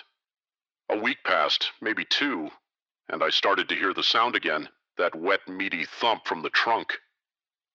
The first time it happened, I was driving at night. The repetitive pounding made my pulse rocket into overdrive. My breathing turned ragged, my knuckles white on the steering wheel, and I had to pull over on the shoulder to check. Without turning off the engine, I stepped out into the lonely stretch of darkness. The road was empty, illuminated only by my flickering hazard lights. My breath fogged in the cool air, but each exhale felt too quick, too tight in my lungs. Popping the trunk, I nearly retched at the stench that wafted out an unmistakable sulfuric odor more potent than before. Once again, ashes. This time they swirled into a distinct shape, a wide grin elongated limbs as if mocking me. My head spun with a dizzy sense of unreality. I coughed to clear the sulfur taste clinging to my throat, then slammed the trunk shut. Back in the driver's seat, my legs felt rubbery and I was drenched in cold sweat. I got home and made the call. I rescheduled the maintenance. The following morning, just like before, the trunk was devoid of any remnants of ash. The pattern was impossible to ignore. Whenever I neglected the car's checkup, something emerged, and whenever I arranged the service, the manifestation vanished. It was like there was a malignant force tethered to my vehicle, its presence awakened by my irresponsibility. After the second time, I vowed never to let another maintenance deadline slide. Yet life has a way of throwing wrenches in our best-laid plans. A particularly grueling work project demanded my every waking hour, and I delayed the car's service date once more, telling myself I'd take care of it soon. That's when things escalated beyond a few knocks and a pile of ashes. It was nearing midnight, and I was driving home from the office. The roads were deserted. Streetlights glowed weakly, creating pools of dim yellow in an otherwise obsidian night. My shoulders were tense from too many hours hunched over a desk, and my mind was swimming in half-coherent thoughts. That's when I felt it. A sudden shift in the balance of the car, as though an unseen passenger had settled in the back seat. I glanced at my rearview mirror, but all I saw was the vacant darkness of the road behind me. Yet the sense of weight remained pressing into the seat cushion with a faint creak of fabric. My pulse raced. My breathing became quick, shallow. A prickle of goosebumps rippled across my arms. I tried to brush it off as fatigue, but then the soluric smell returned, drifting up from the back seat like a poisonous fog. It struck me in the face, burned my nostrils, made my eyes water. My heart pounded so violently it felt like it might burst through my ribs. Fighting the urge to panic, I cast another glance at the mirror. This time something else changed. My reflection looked off. My eyes were dark, almost black, like two pits where my irises should be. My stomach lurched. I blinked, hoping the vision would pass, but it lingered long enough to make me question whether I was losing my mind. Then the dashboard lit up with a warning I had never seen before: maintenance or exposure. The words flickered in a sickly green color, as though the car itself was warning me of the consequences to come. A wave of confusion and dread crashed over me. My hands trembled on the steering wheel, and I thought my lungs might seize up from the sheer panic coursing through my veins. I veered to the side of the road, tires scraping against the gravel shoulder. As soon as I came to a stop, I felt the passenger side door handle jiggle, the metal squeaking under the strain. My mouth went dry. My instincts screamed at me to drive off, but my body felt paralyzed by a fear so cold it froze every muscle. When I finally mustered the courage to look, my eyes caught sight of a figure standing just outside the window. It had a reddish hue, as though lit from within by embers. There was a disquing stillness to its posture, a barely contained violence in every line of its silhouette. One hand was pressed against the side of my car, and I saw the metal glow under its touch, warping as though subjected to intense heat. The flesh of its hand, if it could even be called flesh, left an impression in the metal, a shallow yet discernible outline of fingers. My heart hammered. My breath came out in ragged spurts. Every instinct told me to get out of there. But my body felt pinned to the seat by a thick blanket of terror. Then, as if some final surge of survival instinct kicked in, I stepped on the accelerator. The figure disappeared from my peripheral vision and I sped down the empty road. Ignoring every traffic rule, I didn't look back until I was halfway across town. Only then did I pull into a gas station, my hands shaking uncontrollably on the steering wheel. In the fluorescent glare of the gas station lights, I inspected my car. The metallic imprint of that hand was still visible, slightly bubbled outward, and I could almost feel residual heat radiating from it. My heartbeat was relentless like a drumbeat driving me to the edge of hysteria. Adrenaline made my thoughts race. I recalled the manager at the auto shop once telling me in indirect conversation that neglecting regular maintenance can have catastrophic results for a car. Little did I know it might invite something beyond mechanical failure, something more akin to a curse or a haunting. I knew I had to call the shop right away, so I did. My voice trembling as I spoke to the after-hours voicemail system. I left a message, my words clipped and urgent, insisting I needed the earliest possible appointment. After hanging up, I leaned against my car, cold sweat dripping down my temples. The crisp night air felt suffocating, charged with the sense that I was being watched. My eyes flicked to every shadow, every passing car, expecting at any moment to see that fiery silhouette grin at me from the darkness. Sleep was not an option when I got home. I paced the living room, replaying the events again and again in my head. The knocks on the trunk, the ash silhouette, the sulfur stench, the distorted reflection, and that final confrontation with the being. Each memory struck me like a fresh blow of terror. I felt as though my reality was sliding off its axis. Logical explanations seemed ludicrous. Dreams offered no solace, because each time I drifted off, I jerked awake, sweat slick and tangled in my sheets, convinced I could hear that meaty pounding echoing in the walls. Morning arrived with a cold light that did nothing to dispel my gloom. The shop returned my call and set an appointment for later that day. My relief was immediate but overshadowed by lingering dread. As I approached my car to drive it to the shop, I paused to examine the trunk. I found no ashes this time, but my hand shook slightly as I reached for the latch. Inside there was only the spare tire and the usual mess of tools. No smell, no bizarre silhouettes, but the memory remained as vivid as blood on snow. Driving to the auto shop, my paranoia ran wild. Every bump in the road felt like a knock. My mouth was bone dry and I had to remind myself to breathe before I passed out. The radio was off. Silence felt like my only defense against further disturbances. When I finally reached the shop, the staff, unaware of the supernatural torment I'd endured, went about their usual routine. I watched them from behind the service counter, my mind teetering between relief and apprehension. I kept expecting the lights to flicker or the sulfuric stench to invade the waiting area, but nothing happened. Hours passed and the mechanics wrapped up the maintenance without any mention of unusual findings. They handed me the keys, remarking in indirect conversation that everything was in decent shape. Now I forced a smile, nodding with a sense of gratitude that felt hollow. For several days afterward, life seemed to settle. My car ran smoothly and the horrifying visions faded into the background. I caught myself almost believing it had been an acute stress reaction, but a lingering sense of vulnerability remained. Each time I heard a faint rattle or squeak in the car, I felt my stomach twist in fear. I took to scheduling future appointments meticulously, even marking them on a physical calendar and setting multiple reminders. I was determined never to let maintenance slide again. Yet the feeling that the entity was merely dormant, not gone, continued to gnaw at me. Even in broad daylight, I'd catch myself glancing over my shoulder for hints of a burning silhouette. My reflection in the rear-view mirror seemed normal, but every so often I'd catch a flicker of doubt, a momentary shift in the color of my eyes, or a distorted shape that vanished the instant I blinked. My nerves were on a hair trigger and I found myself jumping at the smallest noises. Despite my best efforts, everyday life has a way of unraveling the best intentions. Work deadlines stack up. Unexpected bills come in. Personal responsibilities accumulate. Already I see another maintenance date looming on my calendar, overshadowed by new conflicts and commitments. The mere thought of postponing even by a day fills me with a crawling dread that settles deep in my gut.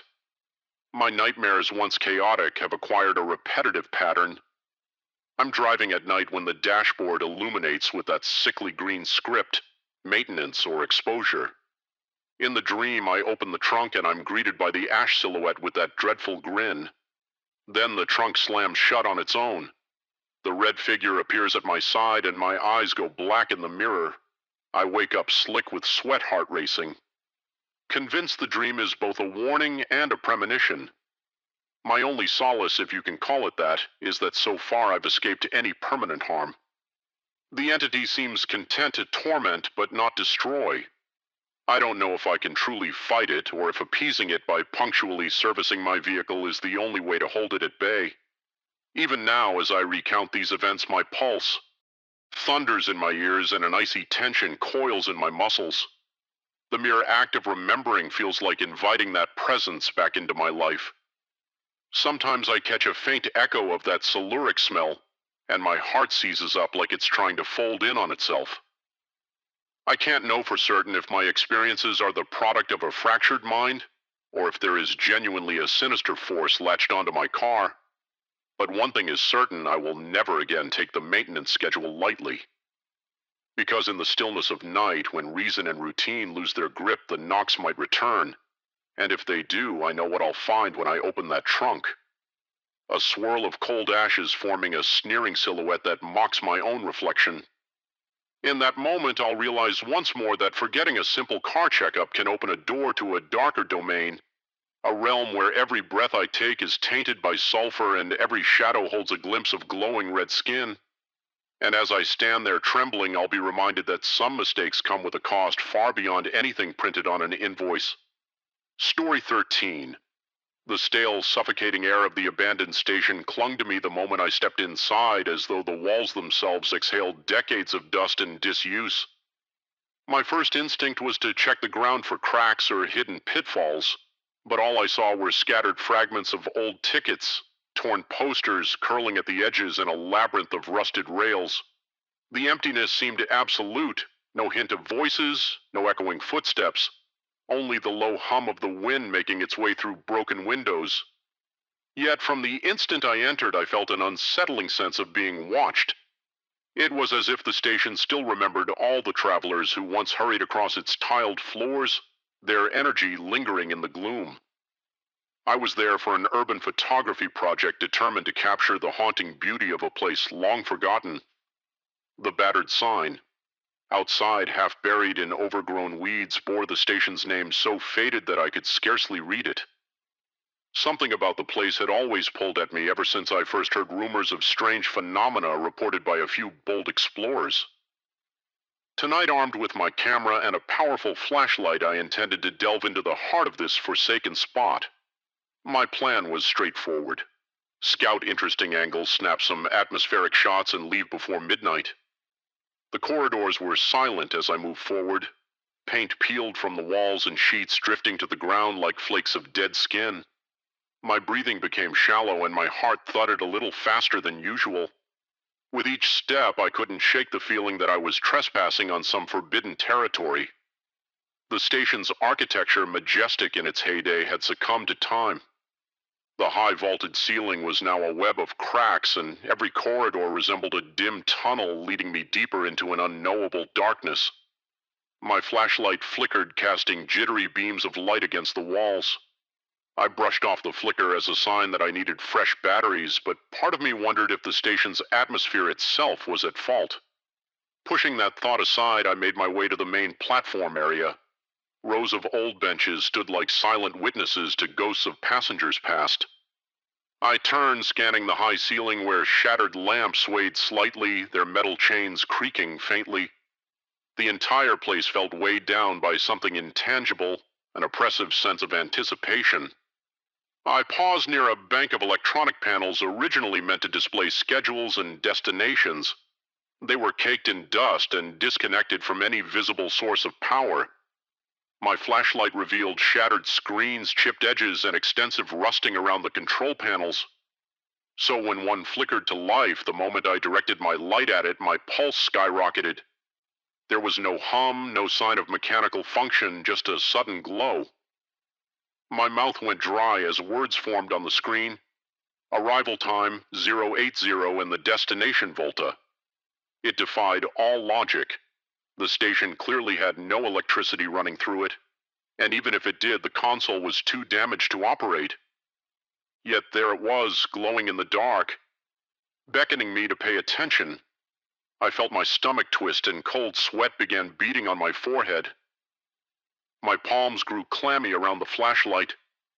I leaned in, keeping a weary eye on the broken panel as if it might burst into sparks or vanish altogether, but the display held steady, almost mocking me with its impossible presence. Suddenly I sensed a vibration beneath my feet. The rails, which lay partially buried under layers of rust and debris, began to quake with a low rhythmic tremor. Crouching down, I touched the nearest rail. The metal was cold, but I could feel a faint pulsation as though some colossal engine approached. I swept my flashlight across the tracks, searching for any sign of movement. There was nothing but darkness, no headlights, no silhouette of an approaching train, no distant rumble. Yet the vibration persisted, making my heart pound so violently that I momentarily worried it might echo in the stillness. I reminded myself that I had come prepared for unusual images. After all, capturing eerie, unexplained moments was part of my work. Composing myself, I decided to set up a long exposure shot. If there was something out there, some fleeting phenomenon, I wanted it on camera. Setting up the tripod, I attached my camera and meticulously adjusted the settings. Then I aimed down the tracks, allowing the shutter to remain open for several seconds. In the darkness, my flashlight provided minimal illumination, but I counted on the camera's sensitivity to pick up more than my eyes could see. The wear of the shutter mechanism provided a small dose of comfort amid the oppressive silence. When the shot was done, I eagerly checked the image on the camera screen. My breathing caught in my throat. The photo revealed a faint glow along the tracks. It was unmistakably shaped like a train. Several luminous wagons lined up behind what looked like a ghostly locomotive. Dark silhouettes stood within those glowing carriages, each figure utterly still as though frozen in time. A chill snaked up my spine so fiercely that I had to exhale slowly to stop my knees from trembling. I looked up at the tracks in real time. There was only darkness. Yet in my camera, that impossible train had manifested. I stared at the image for a long moment, feeling my sense of reality beginning to slip. Something about those silhouettes made my skin crawl. They were featureless, nearly translucent. My heart kept hammering. A nervous sweat slid down the side of my face, and the dryness in my mouth intensified. The next moment I heard the faint echo of a train whistle in the distance, as though coming from somewhere deep within the station's corridors. It was so soft I might have questioned whether I heard it at all if not for the sudden gust of air that blew through the station. That gust brought with it a flurry of crumbling newspapers, their yellowed pages dancing across the floor. Some scraped against my legs, sending a prickly sensation up my calves. One particular sheet ended up plastered against my knee. I gently peeled it away. Shining my flashlight on the print, the date in bold letters stopped me cold. It was tomorrow's date, not yet in existence. As far as I was concerned, beneath the date was a headline warning about the retina delinea or the line's imminent reopening. My vision blurred for a second and a wave of nausea hit me. This was entirely impossible. How could this newspaper exist if its publication date was still in the future? My mind raced. Rational explanations felt completely inadequate. Could it be a hoax? Some elaborate set piece left behind by pranksters? The hush in the station, the trembling of the tracks, the flickering signs, and now this future newspaper. It all connected in some terrifying way. In my head, I rehearsed a dozen ways to rationalize it, but each explanation dissolved upon scrutiny. I needed to leave to get outside into the open air where the world made sense. Gathering my gear, I hurried back toward the entrance, heart pounding as if trying to escape my chest. The turnstiles that once allowed passengers to exit the platform stood there, motionless. I tried to push through one, but it didn't budge. Panicked, I set my flashlight on a nearby ledge and used both hands, leaning my weight against the metal bars. They refused to move an inch. My mouth went even drier and my breath came in short, sharp bursts. Every instinct demanded I find another way out, but a quick scan showed barred windows, padlocked doors, and looming darkness in every direction. I turned around, shining my flashlight on the bronze statue of the ticket seller that had always been there as a historical artifact. The station was old enough to have one of those near the entrance, an attendant holding a tray for tickets cast in metal, supposedly a tribute to railway workers of a bygone era. My light settled on its face, and I felt my heart skip as I realized the statue's head, previously facing the corridor, was now rotated unnaturally. Nearly 180 degrees, staring directly at me. I couldn't fathom how a solid bronze statue could move, but its eyes, carved from some dark stone, glinted like living orbs under my flashlight. My body tensed with primal terror, an urgent wish to be anywhere else overtaking every thought. For a moment I stood paralyzed, my lips parted but no sound escaping. My pulse roared in my ears, then the station's overhead lights abruptly flickered on. Bathing the corridor in a sickly yellow glow, I heard the faint crackle of electricity coursing through ancient wiring, but the sound was warped like a distant radio signal. Before I could react, the lights went out again, plunging me into darkness. My flashlight also failed its beam, cutting out as though swallowed by the gloom. In that sudden pitch black, I felt pure panic seize my chest. A wave of claustrophobia wrapped around me, and I fought the urge to scream. My breathing echoed unnaturally, each gasp reminding me of how alone I was. I fumbled for my flashlight switch, clicking it off and on. Nothing happened. My body was drenched in sweat and my fingers trembled so violently that I almost dropped the flashlight. Then in the distance I noticed two faint beams of light, like train headlights advancing silently along the rusted tracks. No engine noise, no metallic clank, just the hush of something unstoppable moving forward. The lights grew brighter and an inexplicable warmth emanated from that direction. It felt as if the air itself was heating up, adding a stifling pressure to the hallway. My skin prickled and I forced myself to walk toward a side passage. I'd scouted the station's layout previously, so I knew there was an emergency exit somewhere down that corridor. The idea of letting that silent train reach me made my stomach lurch with dread. I couldn't see well, but I inched along the wall, trailing my fingertips over chipped tile and flaking plaster. All the while, the presence on the track seemed to follow me. Even though I moved parallel to the platform, the warmth intensified, and I sensed that those headlights were tracking my progress. My mind was a swirl of contradictory thoughts. I told myself I might be hallucinating from stress or from inhaling God knows what. Toxins in that decaying building. Yet everything felt too real. My pounding chest, my clammy skin, the burn in my calf muscles as I moved faster. Eventually I felt cool metal under my hand. It was the emergency exit door. I pulled on it, but it wouldn't open. My legs trembled at the realization that every possible escape route might be locked or blocked. In my desperation, I yanked the handle repeatedly, the echo of my effort bouncing through the corridor. Then I heard it again, the distant whistle of a train. It was much closer this time, and the same oppressive heat enveloped me. I pictured the ghostly locomotive from my camera display, now materializing on the tracks with those silent silhouettes. Suddenly the door clicked. Whether it was luck or a trick of the station, I managed to push it open enough to squeeze through, scraping my shoulder on the metal frame.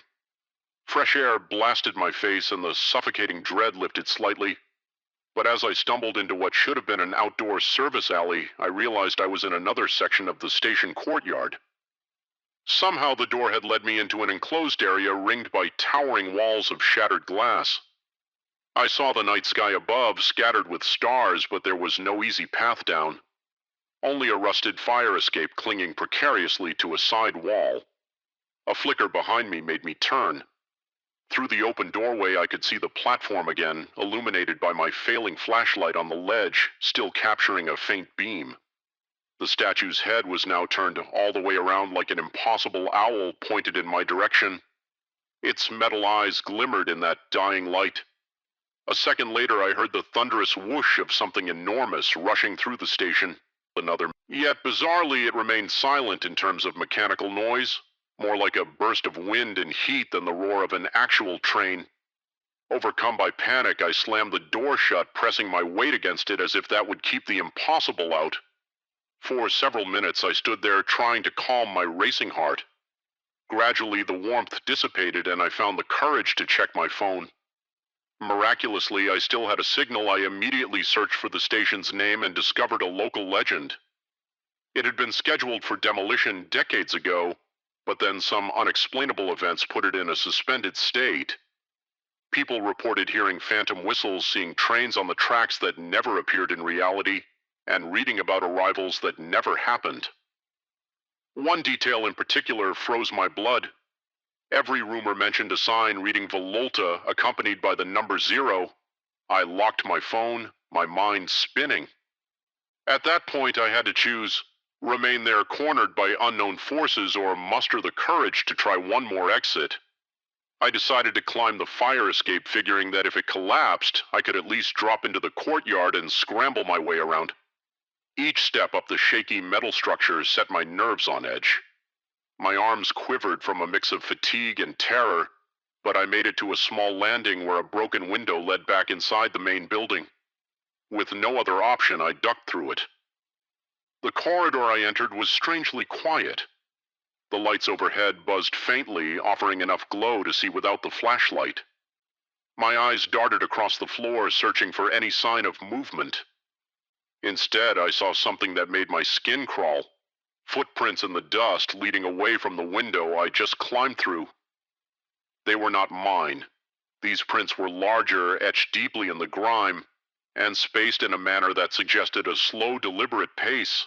I followed them with my gaze until they faded near a locked door. No other tracks were visible. A creeping suspicion tugged at my mind that maybe the station itself was reacting to my presence, manifesting illusions or echoes of times long gone. I questioned whether these footprints belonged to a passenger from another era, or perhaps some manifestation of my own dread. My breathing hitched and I felt a surge of paranoia. Every shadow seemed hostile, every flicker of light a threat. The corridor smelled of mildew and something metallic like old blood, though I tried not to dwell on that. My vision blurred momentarily as if my body was rebelling against the intense stress. Somehow I found another staircase and raced down it, practically leaping 2 steps at a time. My heart pounded so hard I half expected to faint, but I made it to the ground floor, arriving back at the main hall near the turnstiles. This time I didn't even touch them. I simply stared, noticing the centuries-old ticket machines and the tarnished coin slots that looked almost newly polished. That made no sense. Everything else in the station was worn and decaying. Then I saw a single gate, slightly, ajar near the edge of the hall. It wasn't open before. Swallowing hard, I approached with caution. A wave of cold air hit me as if I'd walked into a freezer. Beyond the gate, I glimpsed the outside streetlights, faint but unmistakable. A jolt of relief coursed through me. If I could just reach that street, maybe I could gather my thoughts and call for help.